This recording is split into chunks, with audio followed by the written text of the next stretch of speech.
What Really Happened with your host, Mike Rivero. You're listening to the Republic Broadcasting Network, where you'll find out what the Fukushima's going on. And aloha, America. Welcome to our show today. It is Wednesday, March 8th, 2017, hump day, middle of the weekday, starting that long, slow glide down to Pow on a Friday and another crazy weekend. And I got to tell you, times are so crazy right now, I don't think in my entire life have I ever seen politics and media quite so chaotic as they are here right now. We have a lot of stuff to talk about today. I don't know how many phone calls I'm going to be able to take. The phone lines are open, 800-313-9443. Sam is sitting in our control room, twiddling the dials, keeping us out of trouble, and ready to answer the phone when you call on in. And you probably have noticed that the sound quality on the RBN streams is back to normal. The hardworking engineers just tore the place apart last night, and they found the problem. So things should be back to normal, and hopefully we will not lose our internet connection again today to whomever was playing such games or whatever was going on. So getting into the news here, I mean, at this point, following the WikiLeaks revelations, every conspiracy theorist in America has now been vindicated about how the government is using all your appliances to spy on you, and they've backdoored everything and planted malware on everything. And it was funny, I was doing another radio show last night where that was a big topic of discussion, where everybody's saying, you know, oh man, we're getting all these emails from people we knew years ago, and they were saying, wow, we thought you were just this wacko banana paranoid tinfoil hat guy, and it turns out you're right. All of our appliances have been turned against us by the government, and worse, they've deliberately they've paid companies to leave back doors open, which the cyber criminals are able to find. Now, the CIA is trying to recover from this by saying, well, we're not doing bulk blanket mass surveillance of everybody. We're really only using this to target a few individuals we think are really bad. Well, so what you're telling us is you opened up 300 million American computer users to ransomware, viruses, all of this stuff, to no real purpose at all, is what the CIA is trying to say to cover their embarrassment over this whole situation. Yes, we've made you completely vulnerable to the criminals, and we didn't really have a good reason to do it because you're not doing anything wrong, but that's your government in action right now. Edward Snowden, of course, is weighing in on this, and he's saying that from the language inside these documents, they look authentic to him. This is not being made up. And at this point, the CIA is not actually denying that these are authentic internal documents. They're just trying to explain it away and say, look, it was really necessary, you know, evil people watch Samsung TVs, and therefore we're justified in doing all of this nonsense. And what's really kind of amazing, Snowden is also saying, and obviously we agree, that the revelations show that the U.S. government and the CIA are reckless beyond words for a number of reasons, including absolute violation of the Fourth Amendment, and the fact that they did deliberately weaken the security of Americans' computers for their convenience if it should become necessary somewhere down the road. That's their entire rationale. Yes, we've made you vulnerable to all the cyber criminals and credit card thieves and the rest of it, but it was necessary so that we can go after the real criminals and terrorists. And I wish to point out, if you go back to that article, Rivero challenges the NSA. I proved in those 6 code challenges the real criminals and the real terrorists are immune to spying. They can create their own systems of encryption. The NSA cannot break, period, end of discussion. Speaking of which, of course, the revelations confirm CIA does, in fact, get around Signal, Telegram, and WhatsApp and confide encryption. Everybody's out there saying, well, it's really strong encryption. They have a way to get around it, and it could be as simple as having the key embedded in the message. That's what they did when the data encryption standard first came on out, and it turned out your encryption key was included in the message, re-encrypted with a key only the NSA had. Remember the big stink over Microsoft's encryption infrastructure? And somebody put out a beta release and didn't strip the symbol table information, and they found an NSA key in that, found an NSA key in Windows 2000, found similar things in the Macintosh operating system. Remember when they came out with the Clipper chip? Same exact thing. Clipper was supposed to be this privacy guaranteeing system where when the key that you used was broken into and placed in escrow with two different agencies, which would require the paperwork to get the key, reassemble the key, and then decode your message. And then it turned out your entire key was included in your encrypted message, encrypted in a key that only the NSA had. They lie, they cheat, they steal. This is what they do. And they have left America's businesses, the businesses who rely on computers and encryption, are wide open to cyber crime.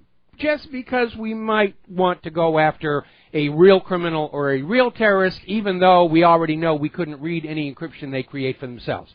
Does this make any kind of sense to anybody at all? We're going to do a shout out now to our on-air affiliates who are just now rejoining the network here.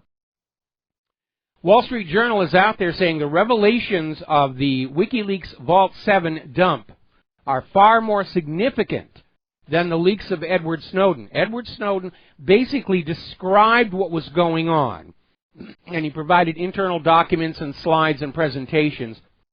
WikiLeaks is putting out the actual mechanism, and WikiLeaks is saying the 8,000 pages that have been released so far represent just 1%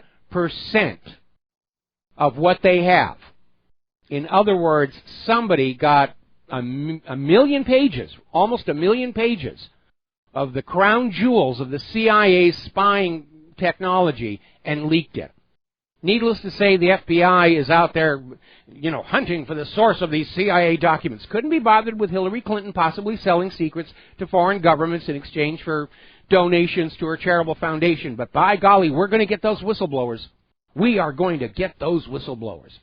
Now, there's a lot of stuff going back and forth with regard to WikiLeaks and Vault 7. So basically, here is what we have so far. People are still going through the documents here. There was one program called Weeping Angel.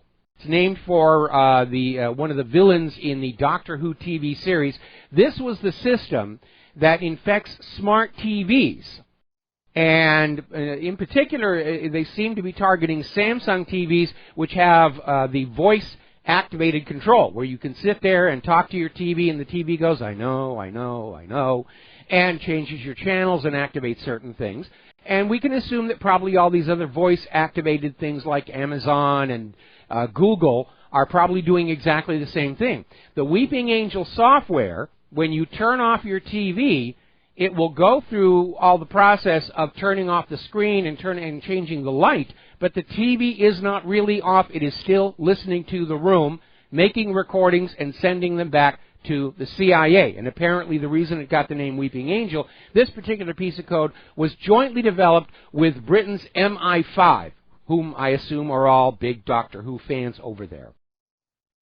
Then there is the Umbrage program. We mentioned this one the other day.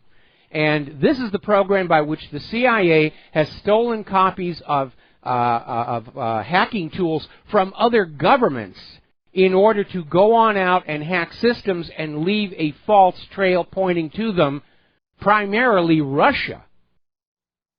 So any of these articles that say, we found Russian fingerprints on these hacks, it's a frame-up. It's a joke. A really expert hack does not leave a trace. If they're finding fingerprints that point at somebody, it's a frame-up job. Period. End of discussion here. Apparently, the Vault 7 documents included classified manuals for the CIA malware to get into Windows, iOS, various flavors of Linux. They know how to get into every single one of them. And again, all of these operating systems are backdoored. I remember a while back when there was a Linux conference, and one of the key figures in the development of Linux for consumer use was asked at a conference, has the NSA backdoored Linux? And he said no to the microphone at the same time he was nodding his head yes, sending a little message there. Another revelation out of the WikiLeaks dump, smart cars. The CIA has developed tools that will hack into and control smart cars. If you're driving a car that has Wi-Fi or Bluetooth or a cell phone connection and it's got automated parking, they can grab that car and steer it into a tree. And a lot of people are thinking this explains the very strange circumstances around the death of Michael Hastings, who was writing a story about Democratic spying on their opponents when his car just all of a sudden accelerated to top speed and swerved into a tree. And just before he died, Hastings had been telling his friends he was being followed, he was afraid for his life because of what he had found in terms of this massive spy operation by the Democrats against the American people, presumably their political opponents as well. CIA has hacked into Androids and iPhones, and apparently the Android malware, they actually lost control of it. Somebody leaked it out onto the darknet. Same thing had happened to the NSA. The cyber criminals now have the same tools that the government does. And that's why cybercrime is completely out of control right now. Apparently, the CIA has a collection of zero-day vulnerabilities in Android phones ready to use at a moment's notice. Now, if you're out on the dark web and you're a hacker and you find a zero-day exploit, that's worth a lot of money. You can get $250,000 for a zero-day exploit. Now, what they mean by zero-day is nobody's seen it before. Nobody's had any time to counter it or patch it. A zero-day exploit is guaranteed to basically go on out and do what you want it to do until somebody has enough time to come up with a counter to it. And that's why zero-day exploits are worth so much money to the cyber criminals here. As we mentioned a little bit before, the WikiLeaks Vault 7 documents confirm CIA gets around Signal, Telegram, WhatsApp, and Confide encryptions. In fact, at this point, I would say any encryption that's available commercially, off the shelf, downloaded from the Internet, has already been compromised. If you need to keep your secrets, use the code snippets from my article on Rivero Challenges the NSA. Don't just copy them, because obviously the NSA has them now. But use them to learn how to put together your own encryption. Because that's the only way you're going to be able to secure your business plans, your investment plan, the new product idea that you have from the government. And don't think because you're just involved in developing a new product that you're safe. Remember that big stink up at the Seattle Asia Pacific Economic Conference where it turned out U.S. government agents were breaking into the computers of conference attendees and stealing business secrets to give to Bill Clinton's cronies. Apparently, if you're using Skype, which I'm doing right now to send this show to Republic Broadcasting, your voice conversations are converted into text in real time and scanned for content of interest and stored in the CIA spy cloud.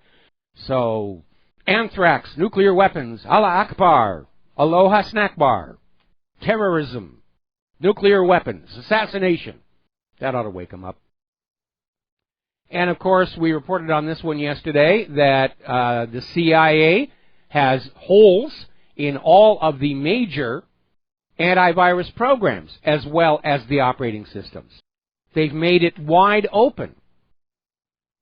And the CIA is saying that for the vast majority of Americans, they're not really looking at you, but what it means is your security for your business computer, your home computer, all of it has been crippled and made vulnerable to cybercrime just because the CIA thinks they want to look at maybe some real criminals and real terrorists, even though if those real criminals and real terrorists are coming up with their own encryption, the NSA and CIA can't do a thing about it. They cannot break a newly created code, especially one with an exceptionally long key. Now, getting on back to this story, the CIA has stolen computer spying techniques from Russia in order to allow it to carry out false flag attacks, which fool the victims into thinking they've been hacked by the Kremlin.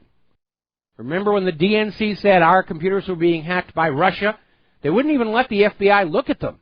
Just take our word for it. It's the Russians. Their fingerprints are all over it.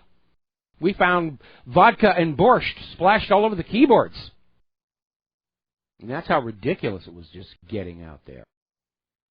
So what we're basically coming down to is the so-called Russian election hackers more than likely are working in Langley, Virginia. That's what's going on here. It was going to be a false flag. They were going to frame Russia for rigging the election, just like they lied to you about torpedoes in the Gulf of Tonkin and a Spanish mine in Havana Harbor and Saddam's nuclear weapons and Assad's sarin gas. And how many more times are you going to have to be lied to by this government before you decide you will not live under a government that lies to you? That is the question. Now, over at WhatReallyHappened.com, we did post a link to the very last article written by Michael Hastings before his suspicious death. And the article was titled, Why Democrats Love to Spy on Americans. And you should take a look at that. He was on to something. He was on to something major with that. All right, we're going to go ahead and take a phone call here. Steve in California, thank you for waiting. What's on your mind today? Well, I sent you an email today on this whole thing with the Women's March today. I was kind of curious where that all originated from because they seem to pop up a new one all the time. But I think we all appreciate women, and I'm just trying to figure out the source, where that all started from. It's coming out of this militant feminist, keep the men and women angry with each other. But the reason they keep coming up with a new Women's March, Women's Day off is because they're not getting any traction from any of these things. And even worse, people are making fun of it. You know, and we even posted a link to an article with humorous tweets that were coming on back and saying, well, you know, thank goodness the Women's March isn't affecting the topless bars. Right. Hey, last question. Did you ever locate that Russian dressing yet in your grocery store? Because I pointed it out to my wife last night, and she said, I can't believe you're right.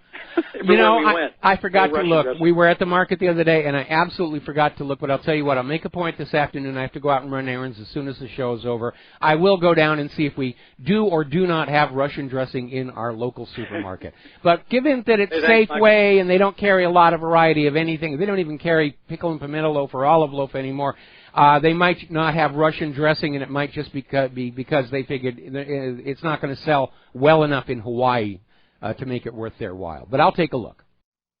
Okay, thanks. See you. All right, thanks an awful lot. We're going to let you go. Now, this scandal about the CIA is starting to spread all over. It is big enough now where the corporate media is having to report on it grudgingly. And they're not even trying to say that it isn't real or it's all a hoax or anything. It's too big. It's too well documented. But they're out there trying to say, it's no big deal. If you've got nothing, if you're doing nothing wrong, you've got nothing to hide. Yeah, I do.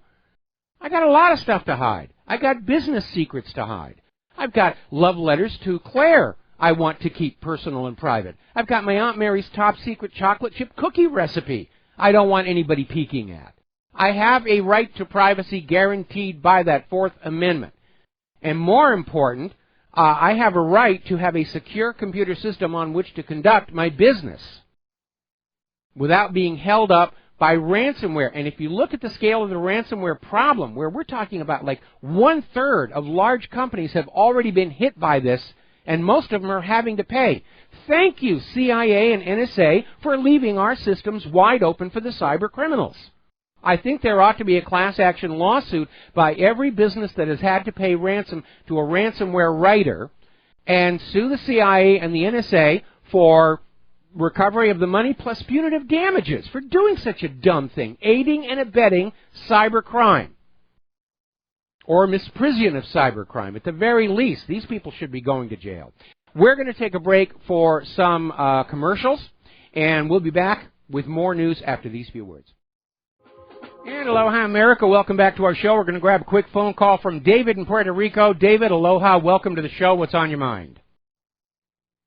Oh, Michael, I've been listening to you for some months before the elections. Our elections here in Puerto Rico were the same day as up in the States. Mm-hmm.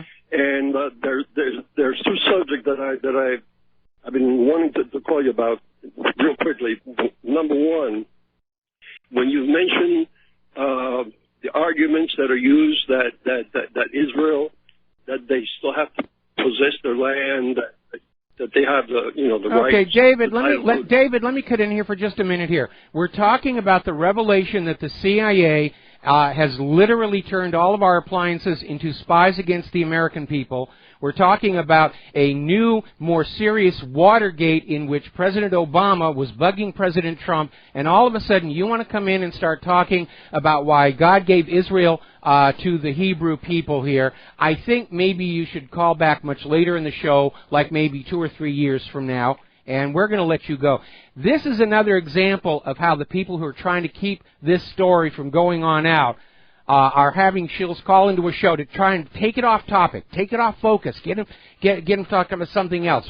Plus, my mailbox is full of emails about, HARP and UFOs and the Hollow Earth and Planet Nibiru and all this other stuff. You can almost smell the panic coming out of the establishment elite. They're in serious trouble, they know it, and they don't know what to do. So they keep on playing the games that worked back in the 1950s and 1960s and don't realize it's a different world today. Now, getting back to the present moment and what is important, Germany's chief prosecutor is now going to be looking into these WikiLeaks documents that are just now being dumped. Because, as you know, one of the areas in which President Obama was in fact spying on other people was they hacked into Angela Merkel's cell phone for a long period of time. And Angela is still not in a forgiving mood about that. And I can imagine probably all these other countries around the world are going to be looking very closely at this. They certainly were looking very closely when Edward Snowden blew the whistle on the NSA, and now somebody has blown the whistle big time on the CIA, and everybody's going to be very, very upset over the fact that their privacy has been violated by the United States government. Okay, apparently some of these documents, we were talking about how the Samsung TVs would record your voice and send it in for analysis, how Skype, your communication is translated into text in real time and scanned for incriminating words, anthrax, botulism, Ebola, anything that's going to get them upset. Apparently they're doing the same thing to the iPhone conversations. And you have to know that this is certainly possible when you use Siri or any of these other voice assists, which understand what you're saying and will carry out your wishes, but at the same time, that technology can and is being used for nefarious purposes. Now, amazingly enough, BuzzFeed came on out with an announcement saying Apple has patched the vulnerabilities mentioned in the WikiLeaks dump. Apple's already come on out and said, no, in point of fact, we have not, but they don't know where BuzzFeed got that. So there's a lot of fake news already out there trying to blur this. If nothing else, try and cause so much confusion, put so much dust in the air that nobody gets a clear picture of what's going on. And we may never have the fine details of all of this, and you know something? It doesn't matter. We have the core scandal right here. And we don't need to get lured into endless discussions about minutia. The CIA and the NSA, and for that matter the FBI, are in violation of the Constitution of the United States of America. And that means everything they're doing is illegal, unconstitutional, and it delegitimizes the entire federal government. We do not have a legal, constitutional, legitimate government of this nation at this point. Very interesting article coming out of Patriot Rising. Spies, killers, thieves, liars. The CIA is the state distilled. If you want to know about any entity, you look at its worst possible examples, and here we are. We're seeing that our CIA is just as evil, if not more so, than the old KGB was. Remember when they were tarnishing Putin because he'd worked for the KGB? Well, George Herbert Walker Bush was director of the CIA, and now we know what the CIA is really like. We'll be right back after these commercials. And hello, hi America. Welcome back to our show here. I'm going to go off on a bit of a tangent for a minute because I'm getting emails from some of the liberal whiners about my Trump is my president t-shirt. It's from InfoWars, and it was sent to me as a gift. I mean, we're actually starting to get an audience right here on the island of Oahu. Claire and I are getting recognized all the time. And so some friends over in Kaneohe sent me their shirt, along with a copy of Roger Stone's new book, The Making of the President 2016. Now, I haven't read the whole thing, but I've read enough of it to know that it's a very good analysis of what happened last year. He doesn't go into the election fraud that I've found so far, but he does sum up something that I'm absolutely in agreement with. He says the reason Donald Trump won is because America was sick of the Bushes and the Clintons, because they are not on opposite sides. They're working together. I mean, George W. Bush comes on out, bashes Trump, and he's the darling of the liberal Democratic media. That tells you what's really going on. All right, we're going to go ahead and grab ourselves a phone call. Mike in Maryland, aloha. Welcome to the show. What's on your mind? Hey, thanks for taking my call. For those out there who think it's far-fetched that your car or vehicle can be hacked, I would like to refer them to this. It's like a video, and I'm not sure if it's from a TV show, but it's one of those geeky, techie shows where these guys, experiment with electronics. And this gentleman and a cameraman were driving this Jeep Grand Cherokee, $50,000 vehicle with all the, gewgaws and doodads on it. And these two tech, wizards, basically took total and complete control of their Jeep Cherokee. They could steer it wherever they wanted to. They could start and stop it. They could make it do semicircles. They had the windshield wiper going, and the coup de grace was on the display, for the backup light, or for the turn signal. How you can, the cameras can spot the rear backup or the left turn lane. Mm-hmm. The two guys showed up on the doggone video screen. So you might find it on YouTube. There's actually a few of those. There's actually a few of those. After Michael Hastings, let's just be honest, he was killed. After Michael Hastings was killed and this issue of remote controlling cars came up, there were some TV shows like the one you're talking about, and several university IT departments started looking into this as well, and there have been a lot of university students who've been able to do this. The only question is, how far away does somebody have to be to seize control of your car? And for those cars that actually have cell phone links, the answer is the perpetrator can be virtually anywhere as long as they can dial into your car. And the real danger is if your car has automatic parking, then that means the steering wheel is under the control of the onboard computer, and that's what really makes it dangerous. But even if you just have the close approach radar system, they can still take control of the accelerator and the brakes and do all kinds of mayhem.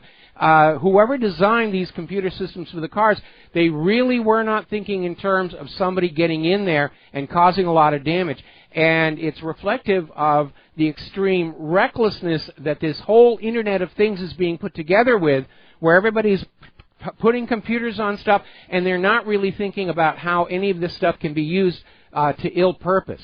But, yeah, there have been several of these TV shows and several actual scholarly research projects done on this very issue. There is no question it's possible. Well, all I can say is if you're a high-profile activist against the New World Order, you need to think twice before you buy a fancy car with all those added accoutrements that make your car hackable. Well, like I said, I'm glad I'm driving a 17-year-old Honda for that very reason, although I have to go to a special gas station to get the ethanol-free gasoline so I don't melt the fuel system. And even if I do reach a point of being able to get a newer car, GPS would be nice, but other than that, I don't want any of the bells and whistles. I don't want Bluetooth. I don't want Wi-Fi. I don't want any cell phone connections whatsoever.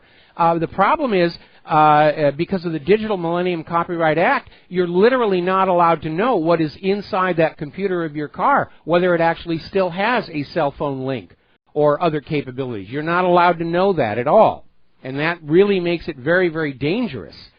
Because people are now finding out the cell phones they bought, the tablets they bought, the laptops, the desktop computers, even their TVs that they thought were just going to be working for them, now they're finding out all of these appliances have been turned against us by the U.S. government.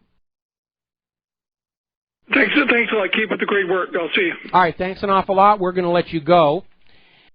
Now, as I said, the CIA is not denying that any of these documents are real. They're just trying to explain it away and say, well, we have to do this to get the bad people, and yes, it's inconvenient for you, but just go along with it.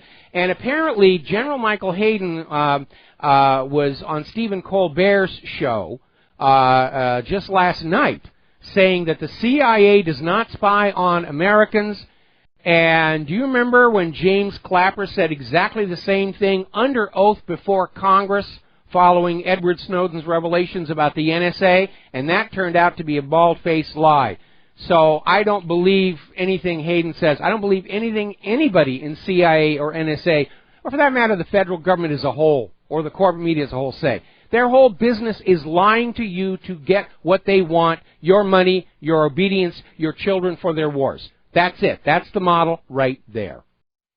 Now, I found this very interesting article back in 2015 where Rand Paul expressed his extreme upset that the NSA, in the course of spying on Prime Minister Benjamin Netanyahu, was spying on members of Congress. And we know that's been going on. NSA admitted they were spying on Barack Obama when he was just a senator before he became the president.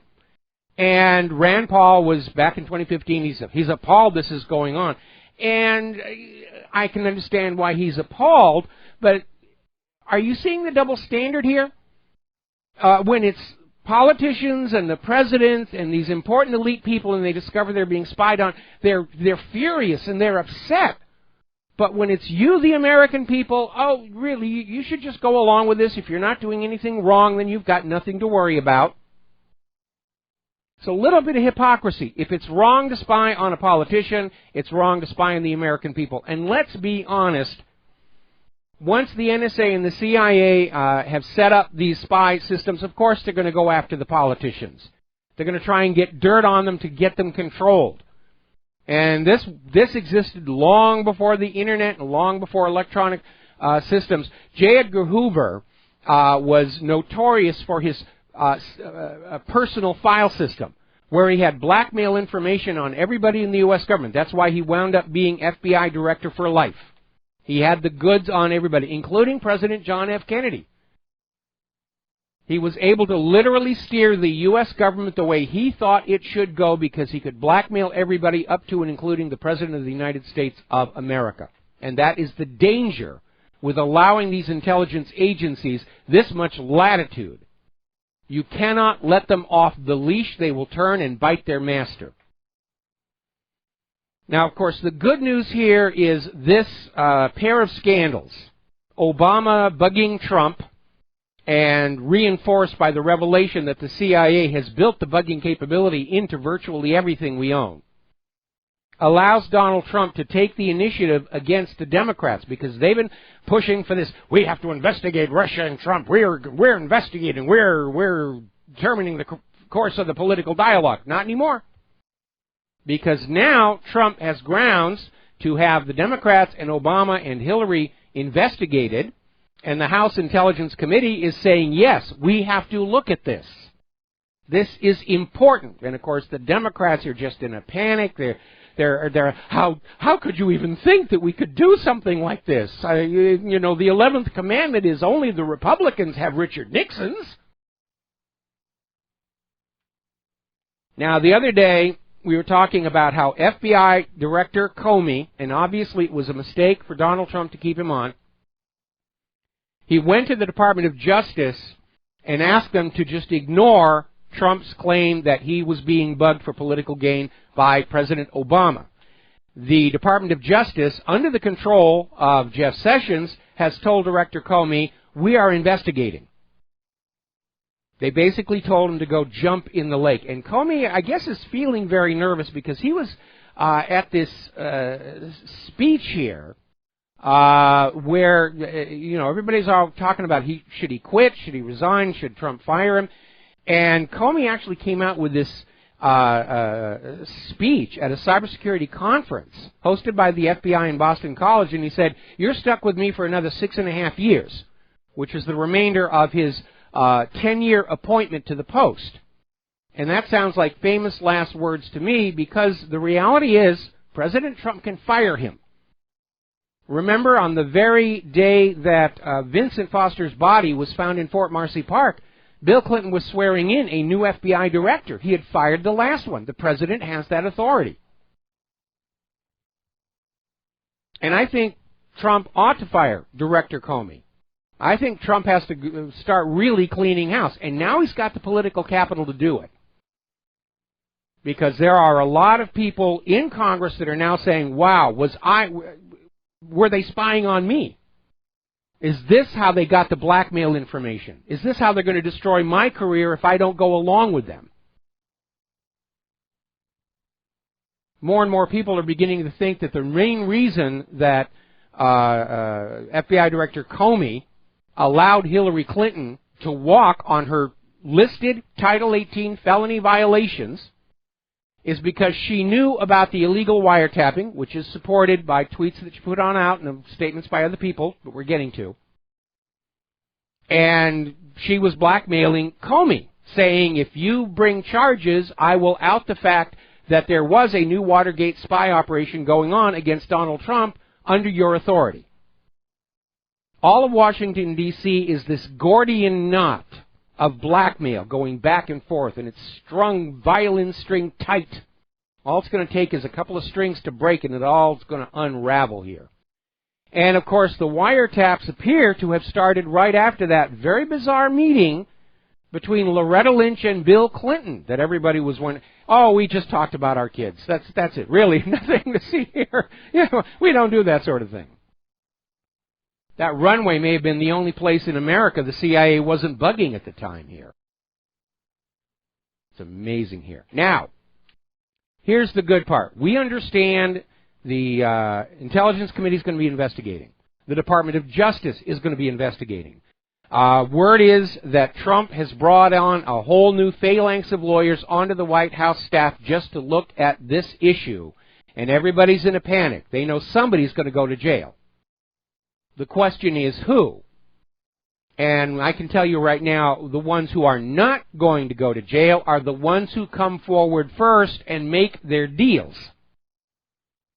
And this brings us to Hillary Clinton's former campaign manager, Robbie Mook, who basically rolled over telling Fox News that he and everyone in the Clinton campaign knew that Obama was wiretapping Trump Tower. And that was illegal for the Obama administration to convey to the Hillary Clinton campaign. And obviously, if he's sharing the fact that there's a wiretap in that they bugged Trump Tower, then obviously the next step is they were sharing intelligence. And so now you've got Hillary Clinton's own former campaign manager saying, yeah, everybody knew it was going on. And this could trigger literally a flood of Hillary associates coming forward and saying, yeah, it was going on. It's a new Watergate. We were involved. We hated it. We're going to make our deal now. Last one standing gets to go to jail. Now, Loretta Lynch herself, the paper trail is leading back to her. She signed off on this warrant application to the FISA court, which was then used to spy on Donald Trump, even though Donald Trump's name was not actually on it. And we know that that FISA warrant was based on a fake website, a fake Trump website. It was made to look like it was associated with Donald Trump, put up a bunch of stuff to make it look like he was associating with the Russians. It was a complete fraud. So Loretta Lynch basically submitted a warrant based on fraudulent information to the FISA court, and it was then granted. She could face prosecution on that one, and she should. All right, we're going to take a phone call here. Bob in Las Vegas, aloha. Welcome to the show. What's on your mind? Hi, Mike. I wanted to thank you for the recommendation of Yandex. I've started using that now for the past few days. Yes. So thank you very much. I was using Bing. Is Bing affiliated with Google? Bing is run by Microsoft, which I think is probably just as compromised as anybody else, especially going back to Windows 2000 and Windows 7 with their NSA keys. So I would say at this point, every large American computer, IT, social media company has been compromised by the CIA or the NSA or both. Okay, good. I'm glad I'm using Yandex then. Mike, I think if ever there was a time the elite, the deep state, the shadow government needed a distraction, it would be now. And I mean a false flag, a war. You mentioned North Korea yesterday, potentially. Oh, yeah. US North Korea is coming to attack us here in Hawaii. North Korea is coming to attack us here in Hawaii. Pay no attention to the CIA dumps. Pay no attention to Watergate 2. North Korea is going to attack Hawaii. There are kimchi pots flying everywhere. It's horrible. Yeah, just, try to, I don't know, if you guys have a backyard, you can build a bunker down there in the backyard. We have we have a very small backyard. It overlooks Pearl Harbor. If somebody nukes Pearl Harbor, we're going to find out about it 12 seconds later. Yeah, you mentioned the U.S. is about to embark, U.S. and South Korea, on this 60-day exercise. So it's a concern. But one other thing I wanted to talk to you about, Mike, was Hawaii is in the news on this Trump's new travel ban. They say that a case could be brought in Hawaii. Have you heard anything about that? I actually have not. I was going to say, so Trump says I can't go to the mainland U.S. I mean, that's fair. I can't order anything from the mainland right now. I was going over to Edmund Scientific trying to get a science toy for a small person whose birthday is coming on up. Edmund Scientific won't ship to Hawaii or Alaska. A lot of the people on eBay won't ship to Hawaii and Alaska. It's become such a headache here. And now I guess we're on the travel ban. Well, that's okay. I wasn't really planning on going to the mainland in the immediate future anyway. So who cares? No, I hadn't heard about this. Yeah, because I don't know if you know Angelo Codevilla, the author and professor. He had said he wrote a book about the ruling elite. He had said that he believes this new travel ban will be overturned as well, because these judges, all they have to do is shop for a circuit. And these judges are such ideologues and extremists, they'll just overturn it. It may well be, but again, the law is on Trump's side, and at some point I think the American people are going to start doubting the judges, and that's something they don't want to have happen. Got to take a break for commercials. We'll be right back. And aloha, America. Welcome back to the show. And following up on Bob's call here, I mentioned earlier in the week, and I'm going to mention it again, a government, no matter how much it's fighting internally, various factions at war with each other, it is important to present a public face that is calm, unified, and consistent to reassure the population that government is functioning as they have been told it is supposed to function. And we're already losing that. We're seeing the faction fights breaking out into full public view. And that is the beginning of the delegitimization of the government. Now, part of that is the court system itself, because we're sort of all brainwashed into say that we will allow judges to decide and arbitrate disputes between individuals in civil cases and individuals in the government in criminal cases.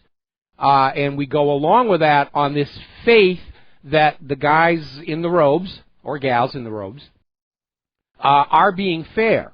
But the more and more we see judges engaging in outright political activism from the bench, the less and less confident we are in the justice system as a whole that it is, in fact, acting in the best interest of the general population. It is seen as just another instrument of a tyrannical state. And that's what's going on over at the Ninth Circus Court of Appeals.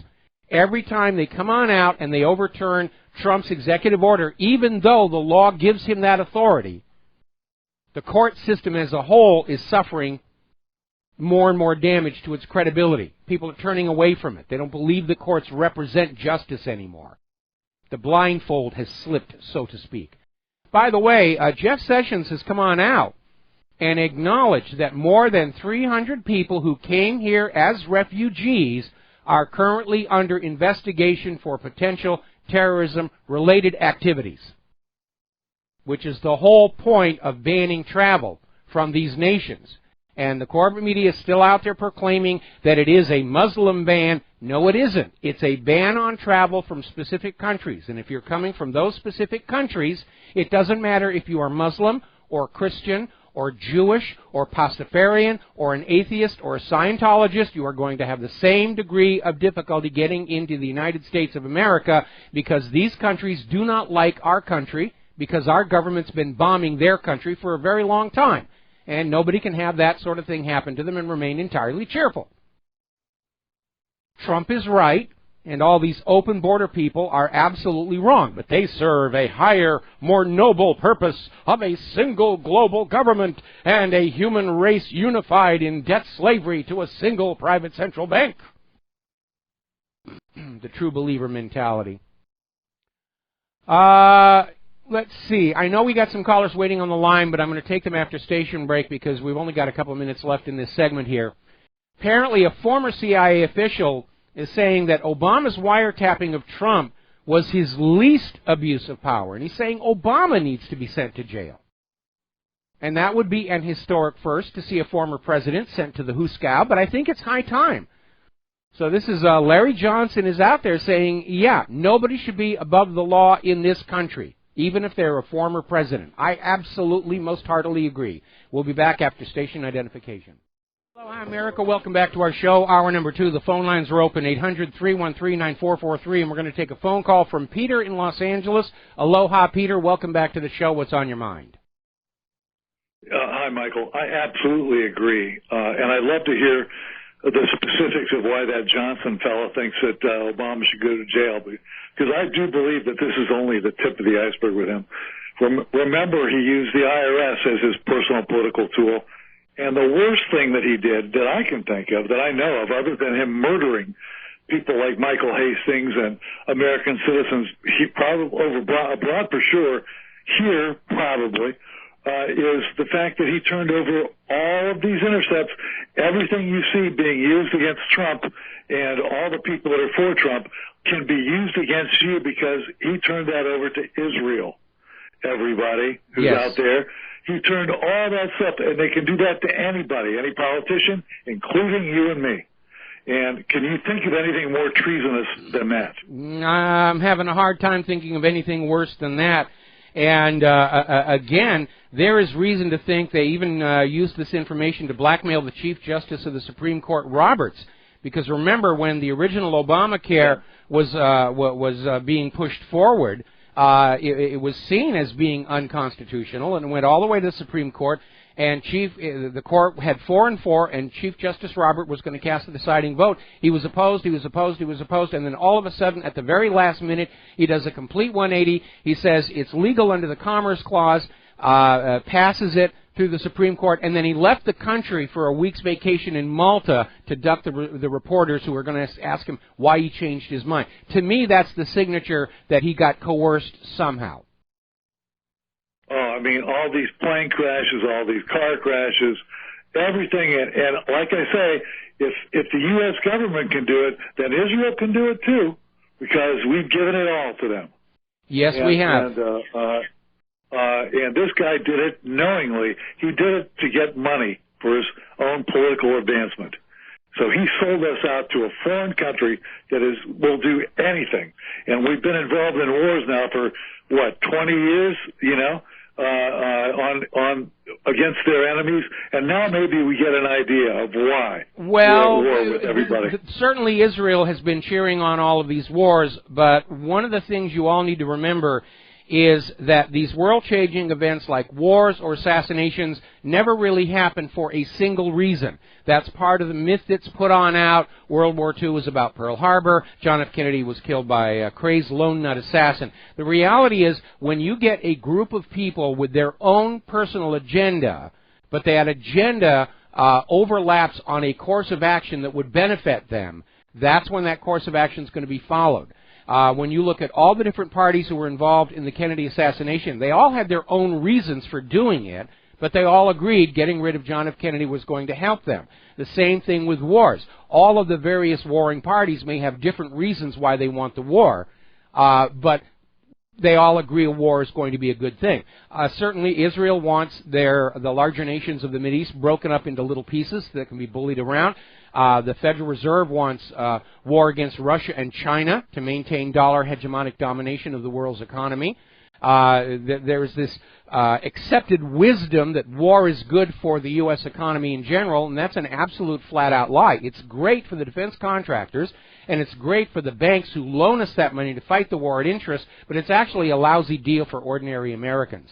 And so in the case of Obama literally selling out the secrets of American citizens to Israel for whatever reason, He's hardly alone in that. And I don't think we'll ever learn the true depths of the corruption of these rulers we've had over us for the last quarter of a century. We're still trying to dig into the question of whether Hillary, as Secretary of State, was selling U.S. secrets to foreign interests in exchange for donations to her foundation. I think that's important to know. I think the American people have an inherent right to know the real nature of their rulers. But right now, well, not right now, but in the recent past, I would say that Americans have been as clueless about the true nature of their rulers as the medieval peasants were, where, God has anointed them and we must worship them, and they had no idea what was going on. Most Catholics to this day still absolutely reject the idea that Pope Alexander VI was throwing orgies inside the Vatican. They don't want to see it. They want to have that image of their rulers. Well, that image of the rulers is one of the ways you're being controlled, by convincing you that they are somehow automatically superior to you, and therefore you should just go along with what they say. And what we're finding out now, these rulers aren't more superior to us. In fact, look at some of the things that Maxine Waters and Nancy Pelosi are saying to prove that, their brains just aren't there. They're just willing to do things we are not. They're willing to lie, cheat, steal, and kill, and they think that's what makes them superior human beings, but it isn't. It just makes them human beings who are willing to lie, cheat, steal, and kill. And I think the American people need to know what's really been going on inside their government. Mike, it's amazing to me how many people are still in denial. They really can't get their minds around just how awful it really is. They're in denial. But, and the end result, really, to coin a phrase here, this government stinks like a whorehouse at low tide. Yes. So, yeah. I think you're mixing your metaphors, but I definitely get the idea behind that. And what's going to go on here, do you know when children reach that stage where they begin to realize their parents are not just these amazing, larger people that they're dependent on, but they begin to realize that their parents are just, children with a lot, who are a lot older, a lot larger, and they've got their own money. And that's a big part of the adolescent rebellion that you're seeing go through them. We're going to see the same thing here in the United States as the American people begin to realize what our government is really like. They're going to go through a psychic shock at realizing that our rulers really are not these amazing advanced people. I remember when Ben Carson was running in the primaries, they did a video tour of his home, and there wasn't an inch of his walls that wasn't covered with some plaque or award or testimonial, and it was just this massive ego on display for a guy who's convinced the Great Pyramids were used to store grain in. These guys that the public has yet to unhook themselves from the matrix, but it's about to be ripped out for them. Yes. So, the process has begun. There's no question the process has begun. The corporate media is losing their audience. The independent media is gaining audience.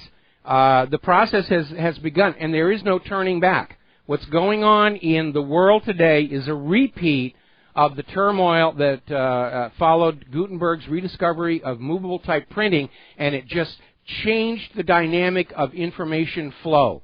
And those entities that could adapt and evolve to the new reality survived, and those entities that couldn't adapt and evolve went extinct. Now, unfortunately, our U.S. government is carrying a load of 200 years of lies, fraud, and deception that imprisons them. They can't start telling the truth any more than the corporate media, whose business model is lying for profit, can change what they're doing. And that is why they are headed toward extinction. Well, hey, bless you, Mike. All right, thank you. All right, thank you very much. We're going to do a shout-out to our on-air affiliates just rejoining the network, and we're going to go back to the phones to Kyle in Pennsylvania. Aloha, welcome to the show. What's on your mind? Hey, Mike. One thing, I don't know if it's been brought up yet, but with this wiretapping and this hacking, you've got to also remember that a week before he left office, Barack Obama went in and changed who has access to all of these wiretaps. He went in and changed it from one organization, the NSA, to 17 organizations. Yeah, he just opened up the sluice gates. Anything the NSA finds, they can turn over to FBI, CIA, DEA, ICE, your local police department, it's all become instruments of a tyrannical state. The booby trap. I mean, then there's these landmines and these booby traps are laying everywhere. And because the information is so well disseminated now between all these organizations, finding out who actually has been doing, the actual listening and the actual releasing is going to be a rat's nest. So, I mean, there's just more circumstantial evidence that this was the plan the whole time. These guys have been monitoring, watching, reporting. They should all be locked up and gone to prison. Well, you've hit the point right on the head here. Because of what Obama did, there is no element within the federal government that can claim innocence in this abuse of the Fourth Amendment. Obama basically just said, we're making them all collectively guilty. The entire federal government is involved in this illegal, unconstitutional, illegitimate behavior. And there is nobody left in the federal government that can back off and say, wait a minute, we were not part of this. Obama just took that away from them. They don't have plausible deniability. Tomorrow night, Trump should order an executive order disbanding the CIA. Send people over there, lock the doors, don't let anybody in, and just get rid of the entire organization. Well, that was Kennedy's mistake. Well, he announced he was going to do it. Well, no, actually, Kennedy did sign the executive order where he was going to take covert operations away from the CIA and hand it back to the Pentagon in response to being lied to over the Bay of Pigs. And Kennedy was dealing with exactly the same sort of entrenched bureaucratic establishment Trump is dealing with. People just ignored his executive order, and that's why it was never carried out. And then, of course, after Kennedy was assassinated, they ginned together that Warren Commission. And Alan Dulles, the former head of the CIA, the man that Kennedy had fired, got to run the Warren Commission covering up the assassination. Yep. All right, Mike, well, I'll let you go. All right, thanks an awful lot. Now then, Director Comey is making the rounds, trying to salvage his face right now, and he's basically going down this same talking point of, it doesn't really matter what we're learning about the CIA. He actually came on out and said, there is no such thing as absolute privacy in America. This is the new normal. Everything that you do is being watched. Big Brother is everywhere. It's watching you through your telescreen and listening to you on your phone, and you might as well just get used to it because that's the new reality. That's Comey's attitude. And unfortunately, it does seem to pervade the intelligence community, that there should be no privacy, even though the right to privacy is a fundamental part of that Constitution. And I want to go back to this zero-tolerance policy when it comes to that federal government. If you are not fully 100% in compliance with that Constitution and the Bill of Rights, then you are not a legal, legitimate government of this land. You are usurpers. All right, moving on here. Another article. This is from wakethechurch.org. Trump has enough political capital to destroy Big Brother. I don't know that he has enough to destroy Big Brother, but he can definitely dent it. Because the American people were already alert because of Edward Snowden, this latest WikiLeaks revelation and the promise of even more to come. Americans are realizing something has indeed gone horribly wrong with our government. It almost reminds me of the movie V for Vendetta, when the Stephen Fry character is saying, well, he's right. Something has gone horribly wrong with this country. And people are aware of that. And with members of the government itself now concerned that their privacy is being routinely violated by NSA and CIA, Trump could actually pull together a coalition to reassert that Fourth Amendment and say anybody who's violating that is fired, fired, fired, fired, fired. Hanged, drawn, quartered, tarred, feathered, burnt at the stake, and the ashes peed on by a rabid moose. Now, meanwhile, the Democrats are still trying to move forward to gin up an investigation into Donald Trump's links to Russia. And their star witness is going to be this former British spy, Christopher Steele, whose initial dossier about Donald Trump and two prostitutes vandalizing the presidential suite in the Moscow hotel has already been thoroughly discredited. But he's going to be the star witness. And the reason they put so much pressure on Jeff Sessions to recuse himself from this upcoming investigation, the Democrats want an independent counsel, meaning a counsel under their control, who will allow wild rumor, innuendo, hearsay to be entered and treated as if it's factual, established evidence beyond all doubt. That's what they're trying to do. But it's going to backfire on them, because it's bringing more and more attention on who really was being friends with Russia. And part of the focus is now on John Podesta. Hillary Clinton's presidential campaign manager was on the executive board of a client of Panamanian law firm Mossack Fonseca. Remember that tax avoidance thing? The Panama Papers. And that company, on which Podesta served as a board member, also received $35 million from a Putin-connected Russian government fund at the same time that then Secretary of State Hillary Clinton spearheaded the transfer of U.S. advanced technology, some with military uses, as part of her reset strategy with Russia, a repeat of the Chinagate scandal, in which sensitive technology with military application was authorized for sale to China by then President Bill Clinton, and Chinese money poured into his re-election campaign. That's what's really going on. That's who's friends with Russia. Now, Tony Podesta, who's a Democratic super lobbyist, was representing SureBank, Russia's largest bank, and failed to register as a foreign agent under the Foreign Agent Registration Act. That's who's friends with Russia. That's who's doing business with Russia. Let's just go down the list of the 5 Clinton-Russia bombshells that liberals and the corporate media do not want to hear about. Hillary Clinton approved the transfer of 20% of U.S. uranium resources to a Russian company, and 9 investors in the deal funneled $145 million to the Clinton Foundation. That sounds like pay for play. Bill Clinton got $500,000 for a Moscow speech paid for by a Kremlin-backed bank while Hillary Clinton was Secretary of State. Hillary Clinton campaign chairman's Juul Energy Company got the $35 million from Putin's Rusnano. We mentioned that one just a little while ago. Senior staffers inside Hillary Clinton's presidential campaign were warned by Clinton Foundation Senior Vice President Maura Pally that the chairman of the Senate Judiciary Committee, Senator Charles Grassley, was asking the Department of Justice to investigate State Department approval of the sale of that uranium assets to that Russian company. And they were working to get that derailed. Hillary Clinton hid $2.35 million in secret donations from Ian Telfer, the head of Russia's uranium company. It was a stinky, stinky deal. But nobody wants to investigate that.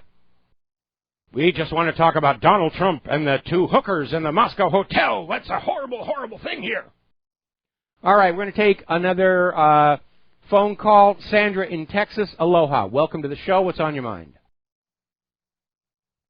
Hi, I missed your show yesterday. My day just didn't feel complete without your show. Well, we had an upset when our RBN's internet connection went down. We did in fact pick up the show and complete it, getting into the second hour, but I guess we didn't get all of our audience back. Oh, okay.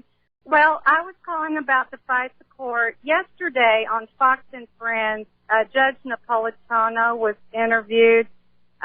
It was March 7th, and it was about, if you go on YouTube, the full show, it's about at 28 minutes.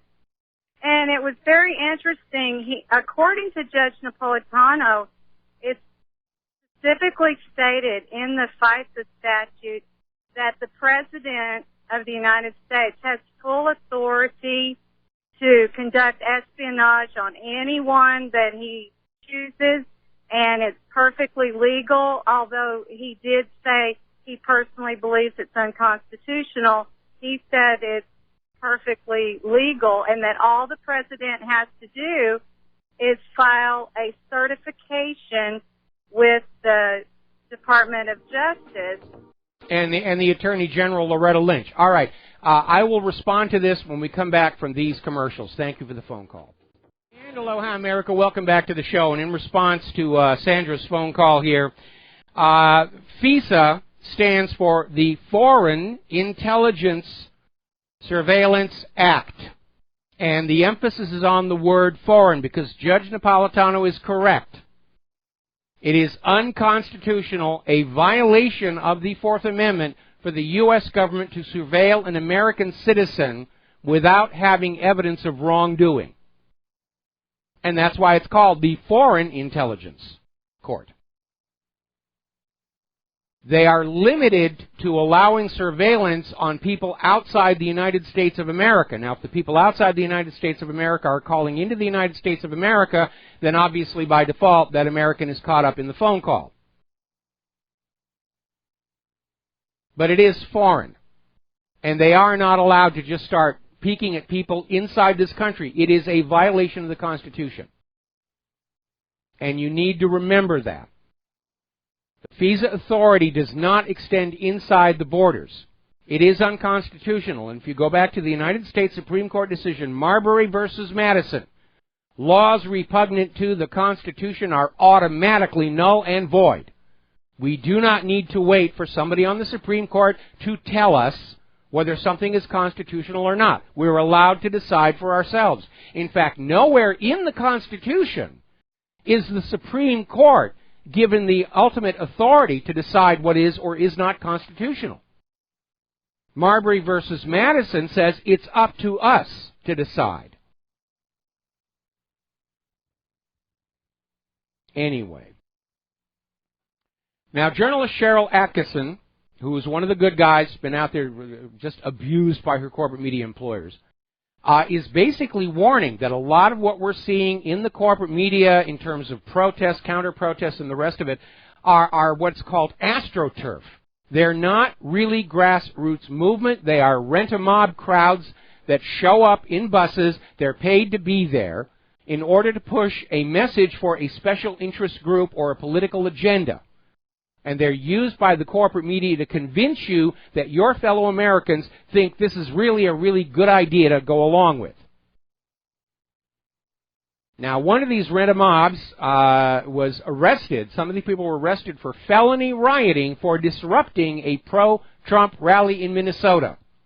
They got their brown shirts on and their armbands, and they went on out there and said, we're going to break up this rally so that the Führer can rule the country here. And they bagged Linwood Kaine, the youngest son of Hillary Clinton's running mate, Tim Kaine. And he's arrested on suspicion of felony rioting near the Minnesota State Capitol building. Real brown shirt tactics out there. Now, there's an interesting story over at townhall.com, and it's asking the question a lot of people have been asking. Why is the corporate media ignoring Trump's sex trafficking arrests? Now, Trump came on out and had a press conference, met with a bunch of people who are familiar with this problem, and said, we're going to do something about it. And they are. There have been huge numbers of arrests, these child sex trafficking rings being broken up. And it's not getting any coverage whatsoever. One has to wonder why. Whose ox is being gored on this one? And so I posted a link as a flashback to the Franklin cover-up scandal. This was a child sex ring scandal that went all the way to the Bush and Reagan White House itself. And there was even a Discovery Channel documentary made about it, called Conspiracy of Silence. And this child sex ring involved Boys Town, the world-famous orphanage. They made movies about this place. And Discovery Channel had this documentary. They were about to go to air, and they were approached by members of Congress who said, if you air this, we will pass laws that will make it impossible for you to stay in business. And Discovery knuckled under. They pulled it from broadcast, even though it was already in the TV guide. And then an unknown anonymous party purchased all the rights to the documentary, and all the VHS copies that were going to be for sale disappeared and were destroyed. Fortunately, somebody found an editing work tape and turned it over to a member of Congress who was investigating, and that tape is linked to the page on the Franklin scandal. So it's beginning to look like, yeah, a lot of very high-ranking Republicans and Democrats may be caught up in this thing. We'll be right back. And aloha, America. Welcome back to the show here. Now, when it comes to this issue of sexual abuse of children, we know that within the clergy, even though the scandal has been made public and there have been horrendous lawsuits, the problem persists to the present day. They can't get it under control. We know from the Franklin scandal that at one point there was a serious issue of child sex trafficking within the highest reaches of our federal government. It went all the way to the Bush and Reagan White House. And based on the performance of the church, there's no reason to think that problem has gone away, especially when you look at what was going on down at Jeffrey Epstein's island. Now, I still think that the specific Pizzagate story was a setup to head off a more generalized inquiry and set people up for lawsuits like, unfortunately, Alex Jones is having to deal with right now. But the problem itself is definitely very, very real. And these people will do anything to protect their secrets. The Discovery Channel found that out the hard way. All right, let's take a phone call. Mark in North Carolina, aloha. Welcome to the show. What's on your mind? Yeah, how you doing, Mike? Mike, something very interesting about this. I was listening at, you know, Robert David Steele, right? Yes. Former CIA, good CIA guy, though. Was on Alex Jones, and I've seen a couple other internet show on YouTube and all. And he thinks, he doesn't think, he seems to have information that the firing of General Flynn has to do with pedophile investigations. That Flynn has information. He said that not Vice President Pence himself, but Pence is one of his best friends. And I'm not sure if he's a politician himself or not. I think he's a politician, a congressman or a senator or something like that, is actually involved in pedophilic behavior, and Flynn has information on that. Now, again, I'm just telling you what he says. Well, that sounds a little too convenient. The story that we're hearing is that Flynn was basically trying to hijack the war policy of the Trump administration and was calling for an unprovoked attack on Iran. But at this point, nothing can be ruled out. But I do want to make a point here. Pedophiles, by nature of who they are and what they do, don't tend to share that with anybody they don't think is going to be another pedophile. And there's this communication network and everything that's going on. The fact that somebody that Mike Pence knows is engaged in this kind of vile behavior doesn't necessarily mean Mike Pence himself knows that was going on. And that's why I'm saying this is kind of a weak case. But we didn't actually say that Pence knows what's going on. Well, then why would what Mike Flynn have any kind of be any kind of a threat? Well, maybe, I don't know if he was consider him a threat, or just, you know, maybe he thinks he doesn't know what he's talking about, and his friend of his is, you know, never did anything. You know, I don't know what goes on in these people's minds, Mike. All right, these politicians, like I said, they're different. Their thinking process seem to be different than yours and mine. Let me do a what if here. If you were somebody who was aware of the pedophilia going on and you just had your career in public life destroyed, what's your best way to get your revenge? So looking for what should be there and isn't, I would expect there to be some kind of a revelation following Flynn's resignation that thus and such within that circle of people were engaged in this kind of behavior. But we're not seeing it. But I think there's no question that there are highly placed people within government and within the media. Look at the problem the BBC is dealing with some of their top people who are engaged in this kind of behavior. And maybe the same thing is true of America's corporate media, which is why they don't want to touch this story. And by the way, you're not talking about the BBC and all that in England.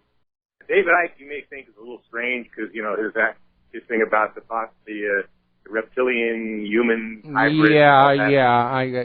I disagree with him on that one. But he is a former mainstream reporter. He knows a lot of stuff. He's the one who called it out on Edward Heath years ago that he's a pedophile, and he swears up and down that the whole Bush family, especially H.W. and W. and all these other are nothing, and Jeb are nothing but pedophiles. And by the way, Roger Stone's book about the Bush is kind of like into that. Matter of fact, he talks about the Franklin scandal and how the Bushes were right at the center of that. Again, the fact that, you know, the Franklin scandal did link to the Reagan-Bush White House, but the indications are that it had nothing to do with Reagan. I don't understand what's going on. Maybe it's just the thrill of doing something vile and getting away with it. Maybe these are people who always get what they want in terms of money and power and wealth, and they're so bored they have to do something like this to get their adrenaline going. I really am strongly interested in learning what motivates it. I do find it to be very, very vile, disgusting behavior. And if they are engaged in it, it should come on out, because, as I said earlier in the show, the American people have a legitimate right to know exactly what kind of individuals form the power elite. And if they're out there diddling little children in the dark closets, we have a right to know that as well. Anyway, Mark, we're going to let you real quick, because we're falling behind. I know you don't have really religious beliefs. No. But the fact of the matter is, they do. They believe in state. They go to these satanic rites, including Bohemian Grove. They believe in it. That's why I believe they're out and out evil. And what is more evil than being a pedophile? That's about all I got to say about that. Okay. All right. Well, it's a legitimate point here, but I don't know that these people are necessarily true-believing Satanists. They may just be going along because they want to be seen with these other individuals who are doing the same thing. Just like there are a lot of politicians who make a pretense of going to Christian churches, and yet certainly in their private lives they do not act like they're Christians. Mark, we're going to let you go. Switch over to George in Texas. Aloha. Welcome to the show. What's on your mind? Aloha, Mark. I hope you guys are blaming the Russians for the snow caps on your mountains. Yeah. Well, you know, we were blaming the Russians for the RBN net outage, and I got to tell you right now, I'm going to skip on down because I need to get this out here today. There's an organization called MEMRI, M-E-M-R-I, the Middle East Media Research Institute. They are a known Israeli propaganda front, and they were the ones who came on out and said that Ahmadinejad said he was going to wipe Israel off the map, which, as it turned out, wasn't what he was going to be saying. Right now, MEMRI is running a story saying that Russia is planting nuclear mole missiles along the U.S. shorelines in order to be able to deliver a virtually instantaneous nuclear strike. And the Russian government, of course, is already saying this is complete and utter nonsense.